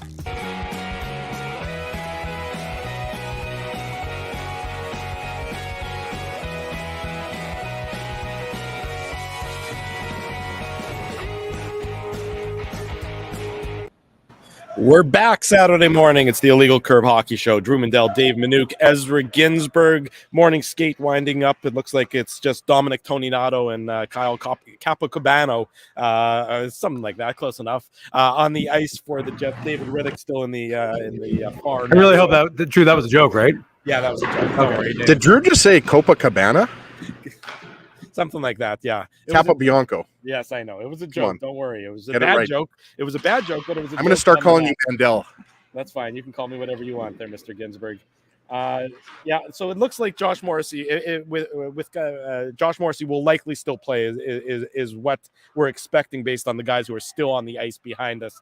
But of course, we'll bring you the latest news just as soon as we get it from the Winnipeg Jets. Just quickly too, like I know we want to move along here, but it's great to see Dominic Toninato back in a Jets jersey. Like I realize hockey's a business, and guys go back and forth. We talked about that, right? Like Jansen Harkins is obviously a guy who's with the Moose right now, Dave. And Harkins, it was really between Harkins and Toninato who was going to be called up. And after the Vegas game, I speculated that it was going to be Harkins. So obviously I was wrong about that, but I've been wrong many times before, and I will be wrong again. But just nice to see him back up with the Jets, even if it's for a brief amount of time. You always like to see guys, who get sent down to the Moose come back up. So I just wanted to get that in there. Harkins scoring for the Moose last night in Chicago, right, Dave M? Yeah, Dave's nodding. So he's got 2 goals in 2 games. There you go. Yeah, So he scored a nice goal yesterday. There you go. So but as I told Jay, we're saving the Moose minute for the end of the show. No, we don't do it in the middle. Come on. That's right. No, that's exactly right. I just wanted to touch on it as he mentioned Harkins, so I wanted to give him props for getting that goal last night for the Moose in their win in Chicago against the Wolves. With the offense and with Nikolaj Ehlers out of the lineup, we saw Pierre-Luc Dubois and Kyle Connor had such great success together last year. Could you foresee the Jets being, starting to consider maybe any changes to the forward group, shuffling of the top 2 lines or so, especially in light of the Ehlers injury? Yeah, absolutely. I mean, we know who that could possibly be, right? It's Mason Appleton. I mean, Scheifele and Connor are not being demoted, or I don't think you're going to break up that pair. It's not really a demotion, right, guys? Because we know that, I mean, it's, even though it's a number 1 line, clear-cut number 1 line, I mean, it's not like these guys consider that, right? Like Dave always said this when Pascal Vincent was talking about his team. Like we look at it like 4 lines. We don't necessarily look at it like, oh, he's going from line 1 to line 2, or he's going from line 3 up to line 2. Obviously, that means more playing time, but you guys know what I mean here. Mason Appleton was really good against Colorado, and then obviously he wasn't as good against Vegas, but you could say that for a lot of the Jets players, right? That's why I think they're going to have a chip on their shoulders tonight against the Toronto Maple Leafs, because they want to erase that stench from especially those 4 goals that they allowed in the first period, even though they finished the game strong, as we talked about on the post-game show and earlier with Jim, right? So, I mean, the obvious one would be, moving Mason Appleton back to the 3rd line and then possibly elevating someone else, right? And I mean, let's be honest here. I mean, there are not a lot of options. I mean, Sam Gagner, I think you could possibly, have in that role, or you're talking about Morgan Barron, right? Like, I don't know if, they would entertain him on the right side, playing with Scheifele and Connor there. Appleton is going to play on the top line tonight, and we'll see where this goes. But I mean, he would be the obvious one, Drew, because you're not going to break up Dubois, Wheeler, Perfetti. I mean, I don't really know, I guess, you could possibly move, Blake Wheeler up to that line. I just, and Connor Scheifele, Wheeler is obviously a line we've seen many times before. So if Mason Appleton was demoted, I guess that would probably be the obvious one. Get Dave to chime in here, but I think we're not going to see any changes in the forward lines tonight. We talked about this sort of all off season and entering this year, Dave, is that the Jets really do not have a ton of depth when it comes to, ton of scoring depth in their offense. So a guy like Ehlers comes out of the lineup, to what Ezzy's point there was, Ehlers comes out due to injury. There's really not a ready-made player to step into that top 6. Now, Mason Appleton has done a very admirable job so far in a limited role, but there really isn't anybody else sort of behind him stepping up, unless you're going to go and call up one of the young players from the Manitoba Moose. But I think it's probably too soon to really consider that, given how few games the Moose have played so far this year. Yeah, I mean, it's funny because there already were people were angry online, if you will, about Brad Lambert, call him up, or Chaz Lucius. although they should be happy because Chaz Lucius was centering the top line for the Manitoba Moose last night in Chicago. But I think it's a fair point, Drew. I think that is the concern with the Jets' depth, and we've talked about that. You have guys who are serviceable, guys who can mix and match on lines 3, 4, but do you have those? You don't have that luxury of talent on the wing right now, at least, in order to, afford you the ability to offset a missing Ehlers or a missing Connor or a missing, Perfetti or a missing Wheeler. I mean, that's the problem. You don't have that sort of ready-made internal solution saying, okay, well, you know what, this is the guy who's ready to go. And one of the things we talk about is the idea of having guys coming, playing a certain role in the AHL and then filling that role in the NHL. And no, I mean, look, do I think Brad Lambert's ready? I don't think so personally. I think he's still got some growth to go in his game. And I think that he needs to, develop at again, he's played pro hockey with Liga, but I think he needs to develop more with the AHL and play here in North America but before he gets thrown into that. We're talking about Cole Perfetti, who's had a number of, years now playing pro hockey here in North America. I just think that it's a little bit too much to put on Brad Lambert's shoulders, but Lambert, I understand the comparable because of what he does, because he brings that speed element, because he's shifty, because he's, able to think almost like Nick Ehlers at a high rate of speed. So because of that, people think that Brad Lambert would be a natural kind of fit to move up. And again, like I said, you don't have a lot of those players right now with the Moose. You've got guys who are spark plugs. You've got guys who are like Mikey Esimon, Kevin Stenlin. Like you've got guys who can perform and they're good pros, but do they replace a Nick Ehlers? And that's the problem. So that's to me is for the Jets, the biggest issue is that you just don't have that depth at forward. Again, just quickly, I know the question was about forward, Drew, but if this is a defensive question, yes, I think you could bring any of these guys up, and I don't think you're losing anything. But when it comes to the guys who are at forward, I don't think you have that same luxury, at least from the Moose. Look, guys, we all know nobody. I mean, not only do the Jets not have anybody on their current roster that could replace Nick Ehlers, I mean, very few players in the NHL could replace Nikolaj Ehlers when you're talking about his combination of speed and skill, right? But to Dave's point, what you want is a player who, when you elevate him in a role, really, the step back is hopefully minimal, right? That's why players like Andrew Kopp, Paul Stastny have been so valuable over the years, right? And again, even though Mason Appleton is a player who's been criticized over the years, including by myself, that he doesn't offer, enough offense at times, he was really good against Colorado. That was maybe the best game I've seen Mason Appleton play in a Jets jersey. I'm not even joking when I say that. But then against Vegas, he wasn't as impactful, right?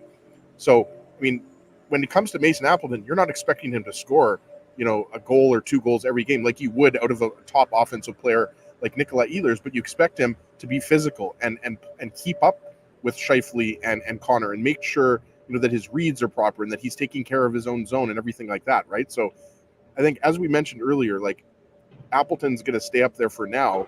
And if Ehlers misses another few games, another thing to consider when people start talking about Brad Lambert and Chaz Lucius, being called up by the Jets, you have to factor in the context, right, guys? Like, are they going to call up one of these guys and then put them in right against the Toronto Maple Leafs on Saturday night? Like, you on a national TV audience, like you have to think about these types of things, right? Like, it's not like we're at just any point in the season.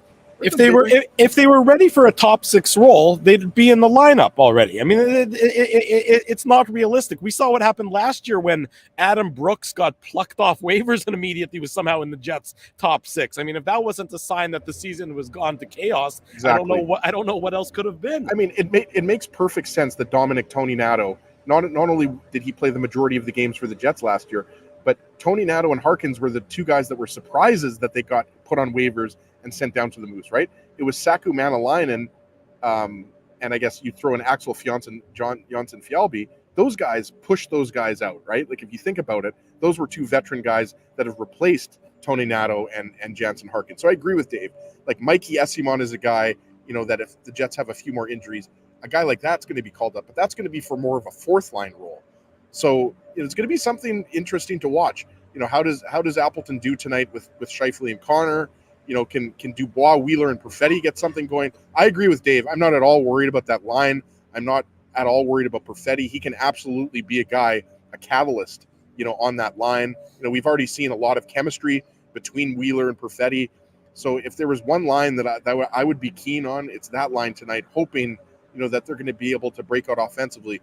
Because even though Scheifele and Connor are guys that most likely are going to get points every single night, you can't depend on them, especially against a team like the Leafs, who have got a myriad of players that can hurt you.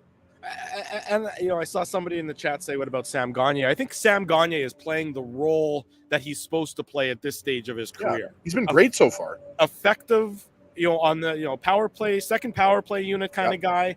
Effective fourth line guy, sort of providing some offensive punch. I mean, he's got a couple goals already, so you can't take those away from him. And sort of also providing tutelage to the young players that he's playing with. I think that's he hustles role. He gives you an honest effort every time he's out there. You look at Sam Gagner. This isn't the Sam Gagner who had 8 points in one game for the Edmonton Oilers. Sam Gagner is 33 that was like years 20 old years now. ago. At that Exactly. point. It's not Sam Gagner putting up 100-plus points for the London Knights in the Ontario Hockey League. This is a Sam Gagner who's, in the back nine of his career, and he's now playing, like you said, and I think he's a perfect complement to David Gustafsson, who I'm sure we'll talk about the Gus Bus a little bit later. But to me, Gustafsson, Fjällby, and Gagner is a very interesting fourth line.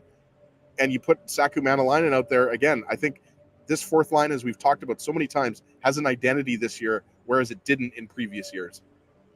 I would agree with everything you just said there, Ezzy. I mean, I'd like to see a little bit more from Saku Manalainen now. I thought he started strong and maybe has faded a little bit. Now, again, it's 4 games, so I'm not saying that you throw the baby out with the bathwater or anything like that, but there's an opportunity right now, and this Winnipeg Jets team, particularly without Nikolaj Ehlers, needs players to step up in and produce offensively, and that really is from top to bottom of the forward group is where they're going to get that, because it's not going to be one individual player who jumps up and really snatches an opportunity. There's not a player on the Jets third line. There's no Andrew Kopp, there's no Paul Stastny, there's no Michael Frolik, there's no Matthew Perreault, if you want to go to previous players who can obviously jump up and play a bigger role offensively in this lineup. So that's why it needs to be 1 through 12 that the Jets need to get that sort of secondary scoring from, Dave.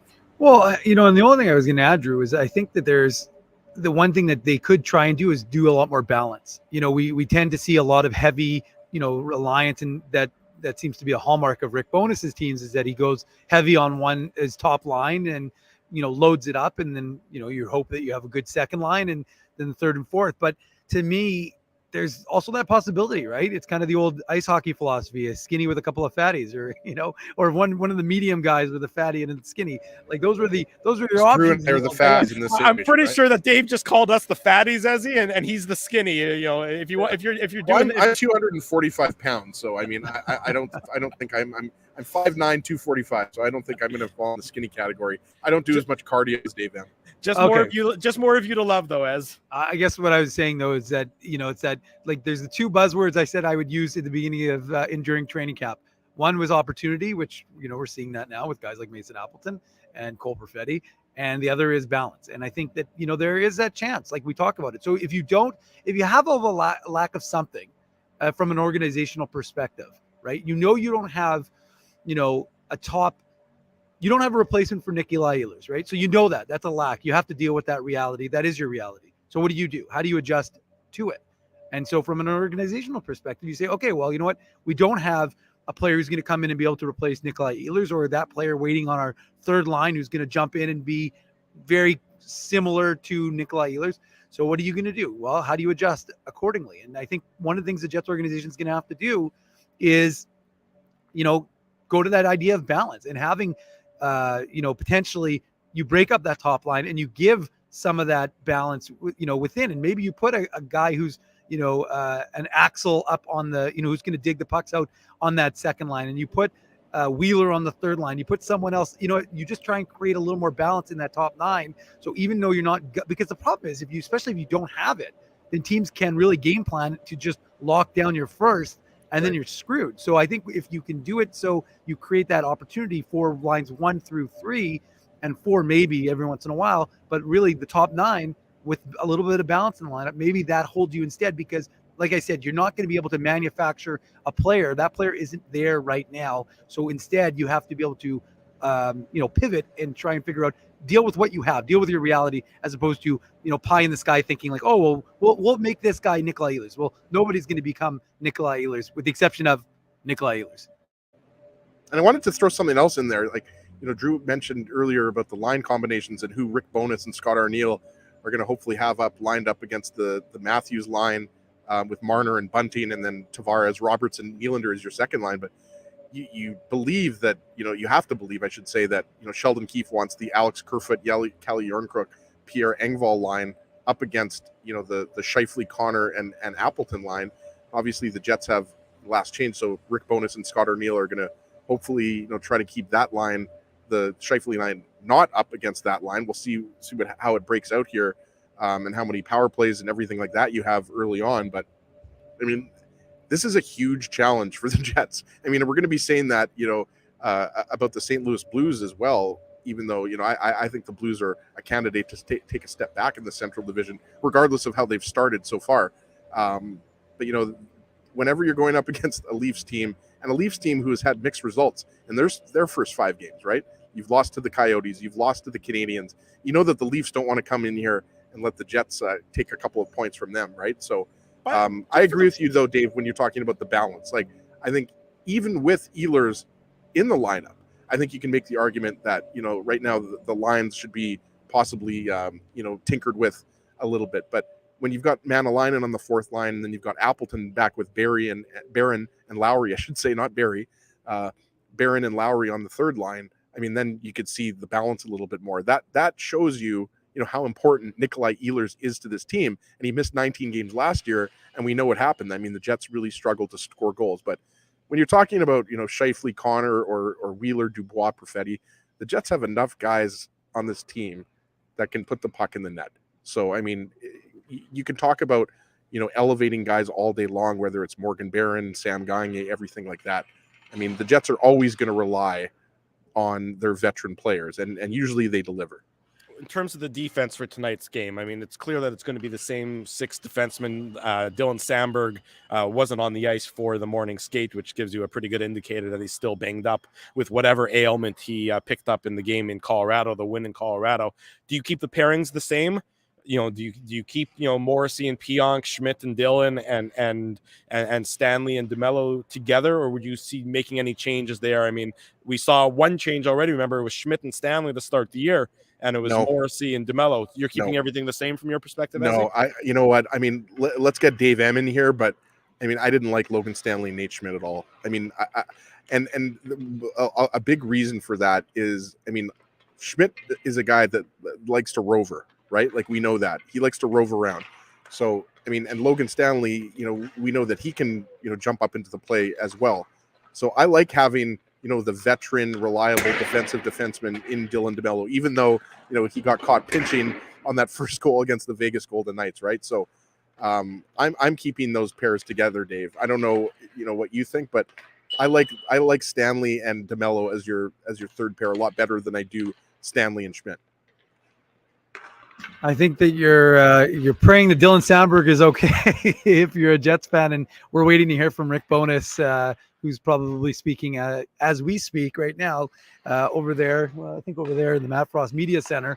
So once that gets known, we'll maybe have a little more insight for folks. But look, the D pairings, it was the attention to detail, to again use a Drewism. I owe him a quarter for that one, but. You didn't have it. You didn't have it, and it cost the Jets. So I haven't loved the defense so far. I mean, there's things to like so far from the defense. You've had some good offense from the defense, but the thing. Sorry, Dave, to jump in here. The thing that I don't love is that you don't get to see Dillon and Pionk together, right? Like, Brendan Dillon and Neil Pionk have formed a really nice pair together, right? Because they can both move the puck.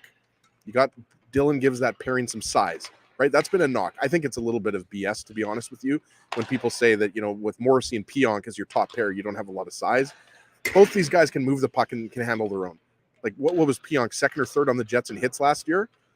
Like, I'm just saying, Neil Pionk is a smaller defenseman, but he's not a pushover. He can handle himself, right, Dave? So that's the only thing I don't love with Samberg out right now. is that, you have Stanley playing with DeMello on the third pair. DeMello, of course, plays with Morrissey oftentimes on the top pair. That's the only thing I don't love, is breaking up Dylan and Pionk. That's just me. But what do you think? Do you like Stanley with Schmidt better? I mean, I just don't see it. I feel like having a reliable defensive defenseman, not that Nate Schmidt isn't reliable.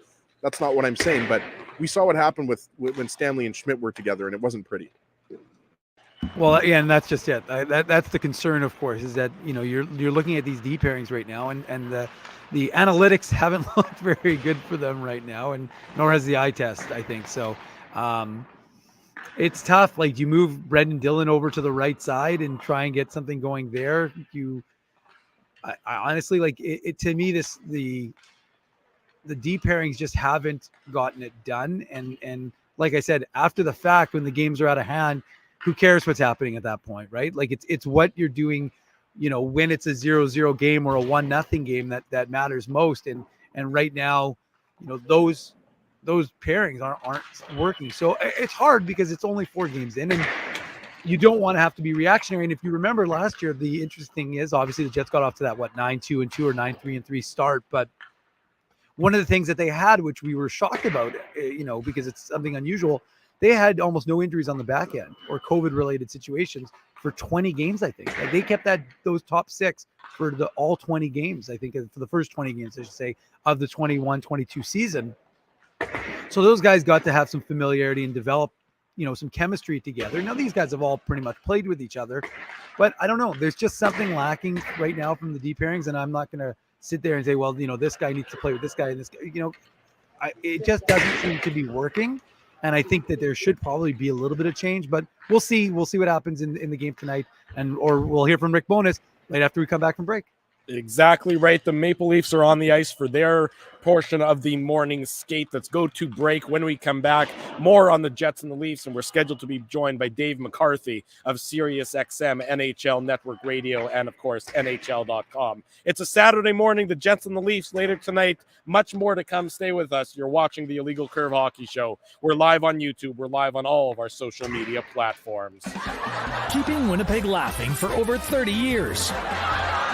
Rumors, Canada's longest-running comedy club, bringing you the biggest laughs from the best comedians on the planet. Jerry Seinfeld, Chris Rock, Jon Stewart, Dennis Miller, Brad Garrett, the greats, and all the up-and-comers too. When was the last time you laughed out loud? Make it a great night out with friends, or book your office or birthday party. Even a fundraising event at Rumors. Get all the details and dates on upcoming shows at rumorscomedyclub.com. Hi, Ez. A strange question for you. But why are you lying on the ground being crushed by a piano? Well, Drew, I definitely tried to carry this baby grand piano down the stairs by myself, and somehow I failed miserably. Right. Yeah, I'm sorry. That was a silly question on my part. My apologies. Would you like me to call Rolly's Transfer Moving and Storage to help you move the piano? They are the most experienced piano moving company in Winnipeg, after all. Yes, please call Rolly's and hurry. This piano is very, very heavy. Rolly's Transfer Moving and Storage offers stress-free residential moving services while taking great care of your personal belongings, including your piano. At Rolly's, no job is too big or too small. For more information, visit rollys.com. Hi, it's Drew from Illegal Curve here. Selling your home can be stressful, but it wasn't for me. Thanks to my friends at Zappia Group Realty, they made the process so easy. My home sold within 48 hours and with multiple offers. Zappia Group Realty took care of everything with their exquisite customer service and attention to detail. If you want to sell your home for more in less time, get started by talking to Frank and Mauro Zappia of Zappia Group Realty. Online at zappiagroup.com. Hey, Drew. Ezzy, whoa, what a smile! Yeah, I got my crowns done at Linden Market Dental Center, and they whitened my teeth. I see. They're so bright that every time I smile, they go, "We have hockey tonight. Do you have a mouth guard to protect those pearly whites?" "I sure do." Whoa, they even ting through the mouth guard. Linden Market Dental Center covers all your dental needs from restorative to cosmetic dentistry and will fit you with a sports guard for that active lifestyle. 877 Waverly. See lindenmarketdental.com.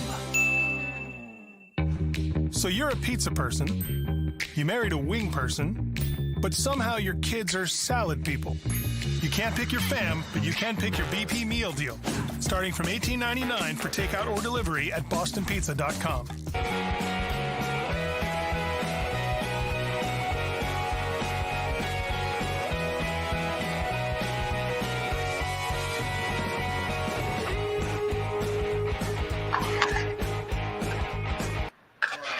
Bottom of hour number 2. Welcome back to the Illegal Curve Hockey Show. Drew Mindell, Dave Minuk, Ezra Ginsburg with you on this Saturday morning.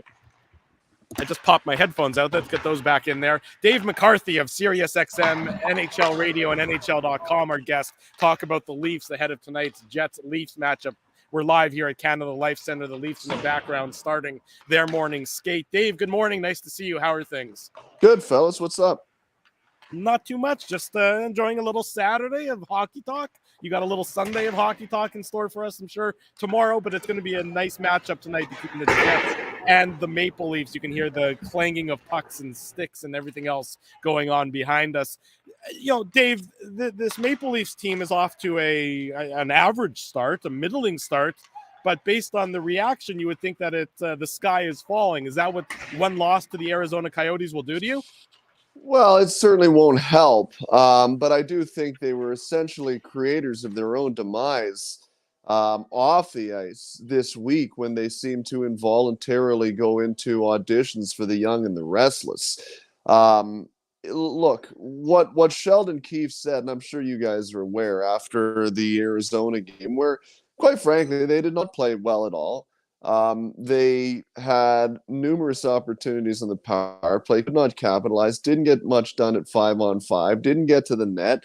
Arizona did a really good job of clogging up the middle and making it difficult on Toronto. And Sheldon Keefe said after the game, look, the difference between us and Arizona is that we have elite players and they don't. Our elite players did play like elite players. And when that's going to happen, the game is going to turn out the way that it did.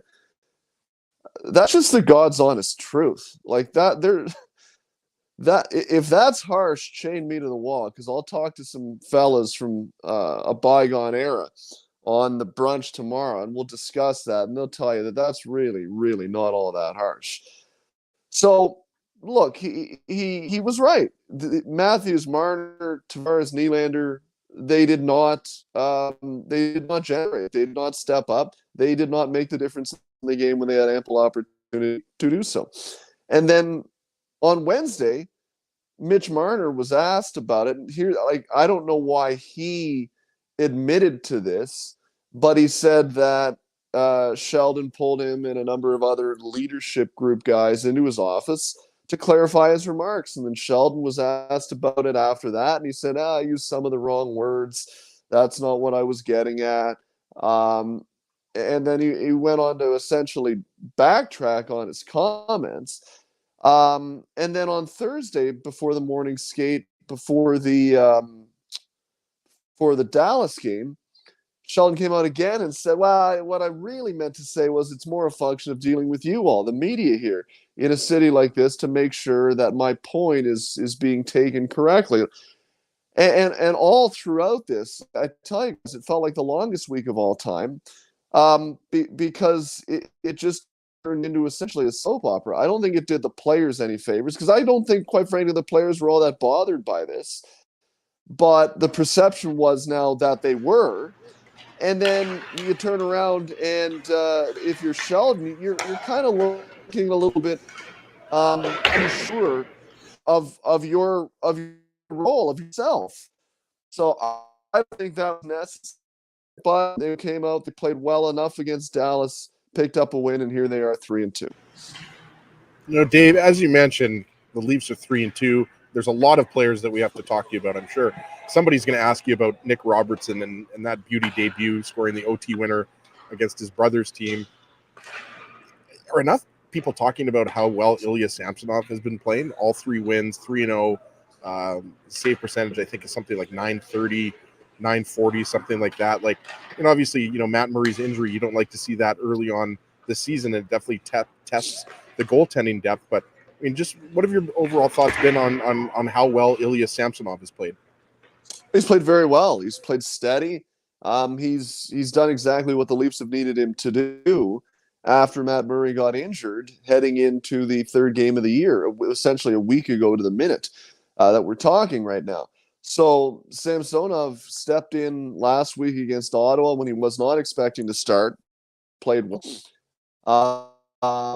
and played really well against Dallas on Thursday. So it's going to be incumbent on him to play well. And brought him in because, look, at the end of the day, you have Matt Murray. Chances are he's going to sustain some sort of an injury at some point. Happened way earlier than anybody would have liked. But that's why you couldn't go in with, say, Matt Murray in a more traditional pickup like you did, a 1A, 1B, and a 1B that has a chance to be a 1A, maybe, like push past. And so far, Samsonov has done so. So once Matt Murray comes back, and you expect that he will, and I think he's going to get another opportunity at some point this season. But this is a good chance for really a Samsonov to take hold of number one job and and really establish himself as the go-to guy. Saturday morning, this is the Illegal Curve Hockey Show. The Maple Leafs on the ice for the morning skate behind us. Later tonight, the Jets and the Maple Leafs, the Illegal Curve post-game show later on, right about 8:45 p.m. Central Time, give or take a few minutes, back here on our YouTube channel. Dave McCarthy of NHL.com and SiriusXM NHL Radio is our guest. Well, Dave, you mentioned those elite Toronto Maple Leaf players that were so much in the news over there in Toronto. So how have they played it through 5 games? Is there any cause for concern, or have they been good enough to start the season? Yeah, I don't think there's any cause for concern. I think John Tavares got off to a really good start. I think Nylander's been pretty good. Matthews and Marner have not been at the level that they were at last year, but that was so ultra dominant that you wonder if it could continue at that pace. And so far, not quite as good. But I think you're going to see them give this another run of games here. I don't think you're going to start breaking that up quite yet, just because, like I said, they're 3-2. It's not panic time. And if you go through a 5-game skid or even a slower roll, so to speak, game 48 to 53, you don't really notice it as much. 5 games into the year, you do. And remember, last year, Mitch Marner got off to a fairly slow start himself. Like, he was getting a lot of criticism. Matthews didn't play the first 3 games because of his wrist injury. And then when he got in the lineup, I believe he only scored 1 goal in his first 5, if memory serves correct. I think it's more or less numbers like that. In other words, he didn't blow the doors off right away. And then he finished with 60 goals and over 100 points, and Marner was just shy of 100 points. Maybe would have got it if he had played the final game of the season. So they've been good enough, is what I'd say. I thought Alex Kerfoot put it really well after the game on Thursday against Dallas, where he said, look, and I thought he put to bed nicely as well the controversy that we discussed earlier in the talk here. It said, look, it's 5 games into the year. We're 3-2. We lost some games maybe that we should have won, but we're nowhere near our best. We just got to keep working, keep building here, and we're going to get to a better spot. And I thought that was a really good way of looking at it, approaching it, and now they move on to Winnipeg. But yeah, the elite players haven't blown the doors down, but they've been okay for the time being, and I think they'll be okay as the year goes on.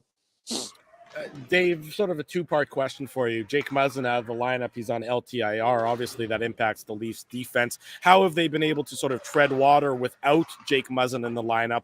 And then you look at the team's salary cap situation. What happens if they get one injury and it's not a serious enough LTIR style injury? What happens then? Because there's no financial flexibility to speak of at all. I'll let Dave, finish coughing for a second. No, I'm good. You got a little bit of coffee grounds there. A little assassin in the back there. We're all good. As long as Dave doesn't do that on the brunch, that's what's really important. Well, I can even sell it easier on the brunch because you expected me to be having coffee, right? So we'll be good. We'll be good. All good here. I don't have to go on LTI or anything like that. Right now, they're okay. Because with Jake Muzzin out and Matt Murray out long, like, remember, Jake Muzzin isn't even on LTIR right now. just on IR, but based on everything that I'm hearing, like it is a long-term thing here with Jake Muzzin.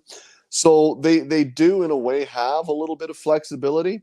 If Matt Murray ends up coming back, they can shift Jake Muzzin to LTIR, and they'll continue to have some flexibility right now. And as we've seen, they've called up a number of guys over the last week, so they're playing with more than just an 18-skater roster at this point. They've got Wayne Simmons, who's going to be in the lineup tonight against Winnipeg. Nico Beikubel's a healthy scratch, so they got a bit of depth at forward there. They've got Victor Mete, who's in the lineup now, and they just recalled Kyle Clifford this morning. So they do have a bit of flexibility right now that they didn't have, really up until a week ago when Matt Murray got injured, and then unfortunately Muzzin against Arizona on Monday. But it's funny how we can change things. A week ago, yeah, I'm with you. That would have been really tough, especially coming across to Western Canada and then down into the U.S. on a 5-game roadie. To only have 18 skaters, that's not ideal. But now because of the injuries, it's allowed them for some flexibility to carry a few extra bodies to mix and match as they please. Dave, wanted to ask you about Calle Jarnkrok, because we heard that he was a player that the Jets wanted to acquire, and the Jets would have seen him a lot playing for the Nashville Predators. I know he scored a goal in that win over the Washington Capitals for the Leafs. How would you assess, Calle Jarnkrok on that third line? Because I haven't watched every Leafs game this year, but when I watched that third line with Pierre Engvall, Alex Kerfoot, it just looks like, that line that not only do they have, some offensive abilities, but it's just like one of those tough lines to play against. But specifically Jarnkrok, who's a new member of the Toronto Maple Leafs, how would you kind of assess, even though it's a small sample size, how would you assess his first 5 games? Sorry, guys, my phone rang there. Do you still have me? Yeah, you're there. Okay, good. Unbelievable here. Just fighting gremlins all over the place. What I would say about Jarnkrok is he's a steady player, right? There's consistency in his game that when you have a guy that's in the bottom 6, the coach is looking for. So I would say that his start to the season has been fine. I would push back a little bit and say that third line that you mentioned of Kerfoot and Engvall with Jarnkrok, it's actually been changed up. They're not going to have that line starting the game tonight against Winnipeg. Engvall's moved down to the fourth line along with David Camp and Wayne Simmons, and the third line looks a little bit different right now. I haven't thought that line has been the best, to be honest. I think Pierre Engvall, there's a lot more there to give for him. I really haven't cared for his game at all this year. And that's the frustrating part, because Pierre Engvall to me has all of the skills in the world to fill a role and be a really effective player down the lineup in the bottom 6. I mean, he's 6'5", he's 215, 220. I mean, the guy's built like Atlas, quite honestly. But he very rarely plays like that. And he just seems to be out there on the ice. I hate to use the term floating around, but essentially just going over the boards. And we'll use an axiom that John Tortorella has used a couple of times so far this year. More to give, not impacting the game, just a guy who gets lost out there. And I think he needs to get his game to a much, much better area. I think he can be a difference maker on that line with Kerfoot and with Jarnkrok. But to your point on Jarnkrok, the guy is just a steady player. And I've liked what I've seen out of him. He's not going to be a guy that fills the highlight reel or anything like that, but there's consistency in his game. I just think the line that we discussed there, that line can be far, far better. And so too could the Campo Beikubel line with holy cow, Zach Aston Reese. Sheldon Keefe suggested that as well yesterday, that that line, there's more there to give. So I think that's why they put Wayne Simmons in the lineup. They adjusted the lines down the lineup to give it a bit of a different look, because I think just Sheldon thinks there's a bit of a status to that group. I think those 6 players have to impact the game much more than they have through the first 4 or 5, I guess. What I would say is the other thing I took out of that elite players were not our elite players comment was that the way Sheldon feels the Leafs built is that after Marner, Matthews, Tavares, Nylander, their lineup isn't all that much different than Arizona, right? And in other words, if the elite players are not going to make the difference, the rest of our lineup are just a bunch of guys. Well, you can't win anything with a lineup that after your top 4 is just a bunch of guys. You need to define roles. You need to have guys have impacts. I think they've got guys that have the ability to have impacts down the lineup. They haven't done so nearly enough for me. Well, and based on what you're saying, sorry, I wanted to quickly jump in here. It sounds based on what you're saying, Dave, that maybe they miss Ilya Mikheyev more than some people thought, right? I like Ilya Mikheyev. He's a guy that had a really good year in a bottom 6 role last year. He's got speed, so he always keeps you honest. He's a guy that, you can't just go onto the ice thinking, well, this guy's not going to hurt us. You have to keep in mind that if you are out of position, this guy can beat you one-on-one with his speed. So I think they miss him, and I've been saying it all year long in the summer when I was on 5 days a week, when nothing was happening in August. I tell you, it's a tough time to do radio, 3 hours a day, 5 days a week, but we made it through. But one of the points that I was making when it comes to Toronto as well is that I think they're going to miss Jason Spezza, and I still cannot figure out why they did not have a role for Jason Spezza in the bottom 6 of that lineup. He's a guy that keeps you honest at even strength. Like he's a guy that has a chance to score a goal at even strength. And I thought he was a really good driver of a 4th line that, like I said, chipped in from time to time. He was really effective on draws, and he was the engine of that second power play unit. And what I said all summer long was that I just don't see how that second unit is really going to have a chance to ever score a goal. And credit to them, they did on Thursday. Alex Kerfoot had a nice goal, so I'll give them that. But that unit looked way more dangerous to me with Jason Spezza than, for instance, Calle Jarnkrok, who we discussed, who's now starring in the role of Jason Spezza on that second power play unit on the half boards there. And he made the bottom 6 a little bit dangerous. And I don't really see much of an offensive threat at all at even strength from the bottom 6. So 2 players that had really good years last year down the lineup, they essentially replaced with, let's say Jarnkrok and Zach Aston Reese. Those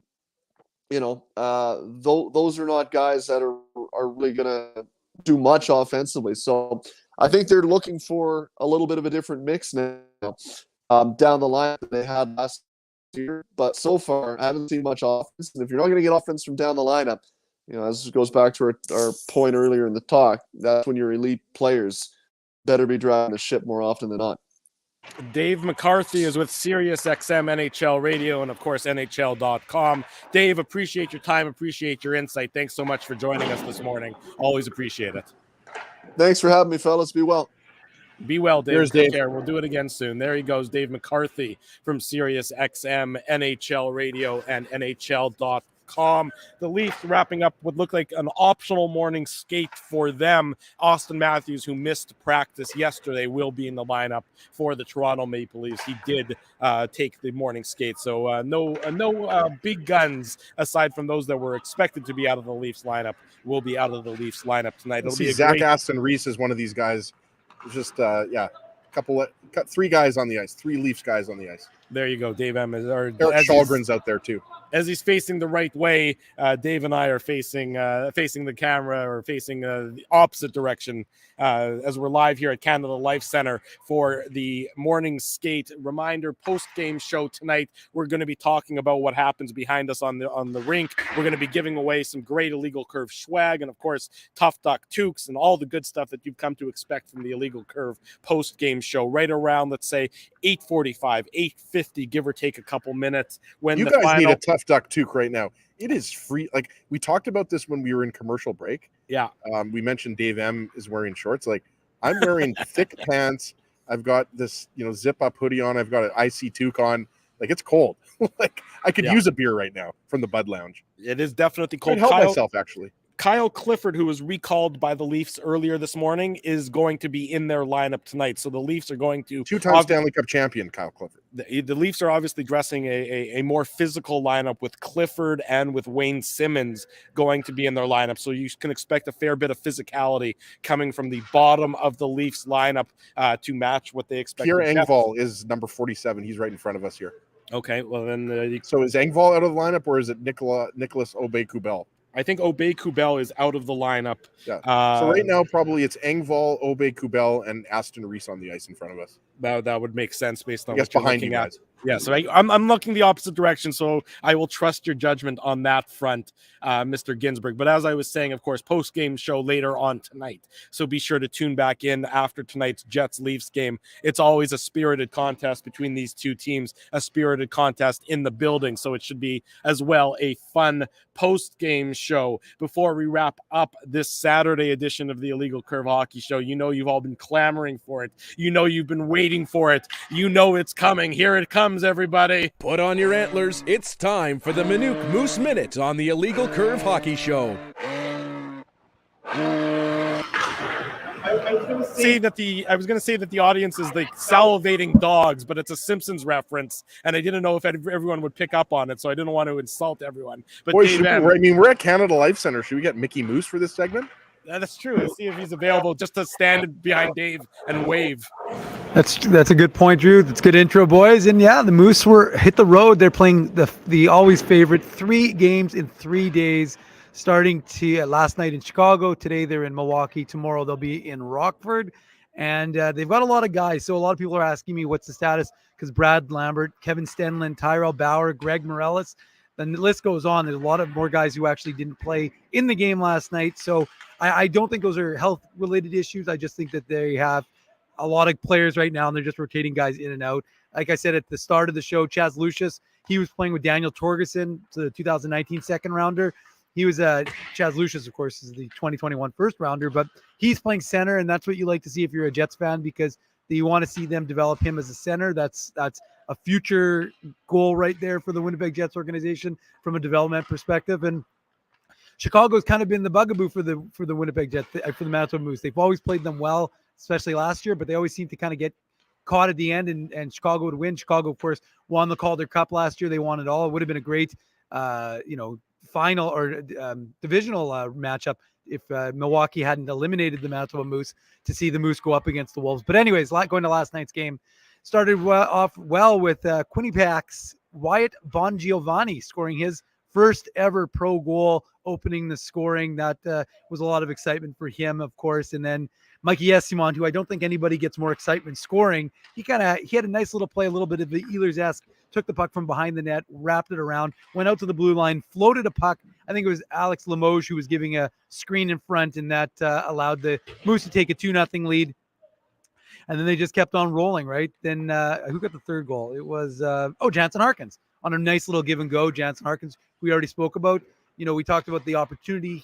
And when I met with him after, I didn't meet with him personally, but when I spoke to him after the game on Sunday here at Canada Life, he said hockey is hockey, and he just wants to be playing minutes in games. And, that's one of the things that the Jets wanted him to be doing. So that's why I think, they didn't recall him. That's why they recalled Dominic Tornado, and obviously because both cleared waivers, they can be recalled, and they don't have to clear waivers right now. They'll have a little bit of latitude there. So I think that's why they left Harkins with the Moose and didn't call him up, because I'm assuming that, the lineup will probably stay the same, and this player is just going to, Tornado will end up being the 13th forward.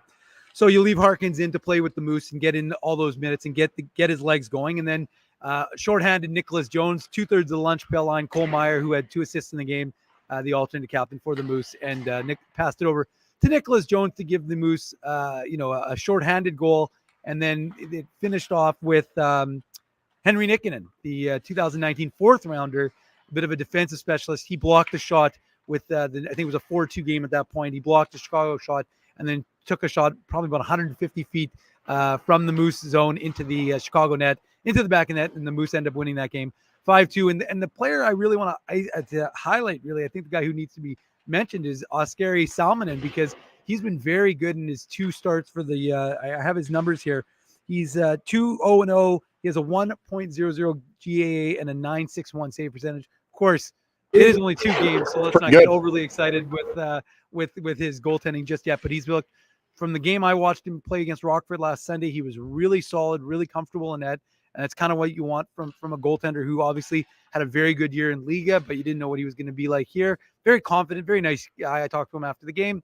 So I think that was, good for the Moose, because you need kind of that steady goaltending. Will be good with Arvid Holm, especially they still have Evan Cormier up, so they could see all 3 goaltenders playing this weekend. We'll see, but a really good game, a really good way to kick off the road portion. And one of the things I mentioned, I think I'm curious to hear what people in the chat say, but one of the things the AHL does, I think the NHL needs to adopt, is the AHL they play the whites at home, and then they play the darks on the road until Christmas, and then they flip it. So fans get both versions of the jersey. I think the NHL absolutely needs to adopt it, because I think it's, you get stale a little bit after a while. So a lot to like from the way the Moose kicked off their road portion of the regular season, and they're 2-0-1-0 to start the season, first place in the Central. So good times with the Moose. That is the Minuk Moose Minute, as only Dave M can deliver. Well, hold on, but Drew, before I go though, we should also mention quickly. I'm not going to give a long story. I didn't watch the game, but the Winnipeg Ice. I mean, they've won like 8 games in a row, or not 8 games, but they're on an 8-game road trip. Sorry, right now they're 10-1-0. They've been flying, and Daniel Hauser in net, I think he's won all 8 of his games. So the Moose, the Ice, sorry, they're flying right now, and they've got one last game tonight against. I think who's it, Kelowna maybe? Yeah, they play Kelowna tonight, and then they're back. They'll have one more game on the road, and then they're playing their first home game at the end of the month. Yes, the Winnipeg Ice off to a fantastic start to the season as well. And good job, Dave M. We'd be remiss if we didn't mention them. Rick Bowness meeting with the assembled media. He says that Nikolaj Ehlers shouldn't miss much more time than the time he would be eligible to come off IR. So we expect, Nikolaj Ehlers, obviously he's going to be out of the lineup tonight. He's going to be out of the lineup on Tuesday. And I would say it's iffy for the road trip where they head out back west. Is the game on Monday? Pardon me, game on Monday. Tonight, Monday, then they head out west to face the Coyotes and the Kings and the Golden Knights to wrap up the month of October. So time will tell on Nikolaj Ehlers and his health status, but obviously out for the homestand, and the Jets will be looking for other players to step up in his absence in what should be a very entertaining set of contests tonight against the Toronto Maple Leafs. 6 o'clock puck drop post-game show, the Illegal Curve post-game show, right around 8:45, and then Monday night against the St. Louis Blues, right around 9:45 with the post-game show. Ezzy, you keep unmuting yourself. Please tell me what is on your mind. Well, I keep unmuting myself because Minuk went for a 7-minute Minuk Moose Minute there. So I want to talk a little bit, but no, I'm just watching Nicolas Aube-Kubel and Zach Aston-Reese, Pierre Engvall, some of the Leafs coaching staff here. I was going to ask Nicolas Aube-Kubel if he's dented the Stanley Cup lately. Obviously, no, he hasn't. No, I mean, looking forward to, as you mentioned, it's always fun when the Jets and the Leafs are playing Saturday night. Love the early start. Means an early post-game show, right? So we can still maybe get a few bevies in late Saturday night. But no, it's been fun doing the show here, boys. Love it. It's been a while, but hopefully we're going to be able to do another nice Saturday here later this season. Well, Drew, I was just let me quickly jump in there, because I think Ezzy's point now, although it looks like Ezzy's frozen, but I think it's a good point. We've done this is our first live remote show in since we switched over to YouTube, and in 2 weeks time, you know where I'm going to be, you know where you're going to be, you know where frozen Ezzy's going to be. Frozen maybe is appropriate terminology given the fact that we're going to be at the Winnipeg Ice Fishing Show, and that's going to be November 5th and 6th as we gear up for the hardwater season at Red River X Place. There's going to be dozens of retailers on site with all your favorite fishing lures, electronics, ice shelters, augers, winter apparel, and more. There's going to be expert speakers. There's going to be a kids scavenger hunt. There's going to be prize draws, and it's only $10 admission at the door. Kids 12 and under are free. It's going to be a blast. We're looking forward to doing it. It's going to be our second remote in 2 weeks. So we're looking forward to meeting folks, and hopefully you'll come out. We're going to have lots of stuff to give away. We're going to have Seagram stuff. We're going to have we're going to have maybe some IC gear. We're going to have lots of stuff to give away. And we're just excited, to be honest with you, just to meet folks. So that's the Winnipeg Ice Fishing Show in 2 weeks, November 5th and 6th. And we're gonna have a fishing derby as well, right, Dave? We're actually gonna do some fishing. You just eat the fish. Don't worry about doing the actual fishing, Ginsburg. That'll be fine for you. I've got lots of walleye at home. We actually bought like $80 of somebody's doing well. Somebody's building a frozen fish empire over there. That's good. Love being a pescatarian. Josh Morrissey, he's fine for tonight, according to Rick Bonus. Dylan Sandberg still day-to-day. So the back end will look the same. The forwards will look the same for tonight. No lineup changes. Nikolaj Ehlers, as was announced yesterday, he's on IR, expected back after the homestand. Maybe we'll see on the road trip, as we touched on. Want to say a big thank you to all the sponsors of Illegal Curve who make the Saturday show, the post-game show, and the website a possibility. Our friends at Rumors Restaurant and Comedy Club, Linden Market Dental Center, Zappia Group Realty, Betway, Tough Duck, Boston Pizza, Seagram's, Rolly's Transfer, Grid Park, and The Keg. Support these fine businesses because of their continued support of Illegal Curve Hockey. Big thank you to Jim Toth. Big thank you to Dave McCarthy for joining us earlier today on the program. In case you missed any of it, it's available, immediate replay on YouTube.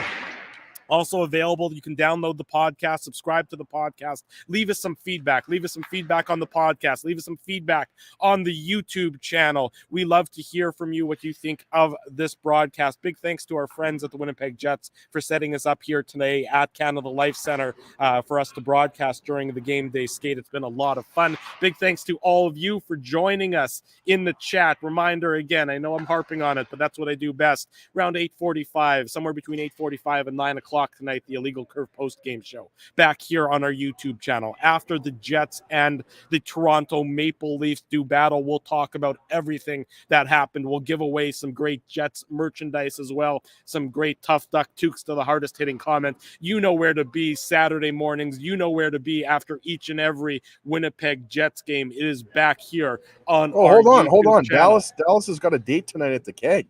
There you go. Talk about that. Well, we'll talk about that tonight. Dallas is an IC Gold Club member, so attaboy Dallas. Maybe after the post-game show, Dallas can fill us in on how his meal was at the Keg and how his date night went. But hopefully he's busy with other things and maybe can let us know a different day when that's occurring. For Ezra Ginsburg, for Dave Minuk, I'm your host, Drew Mindell. If it's Saturday, it's the Illegal Curve Hockey Show live on YouTube and all of our social media platforms.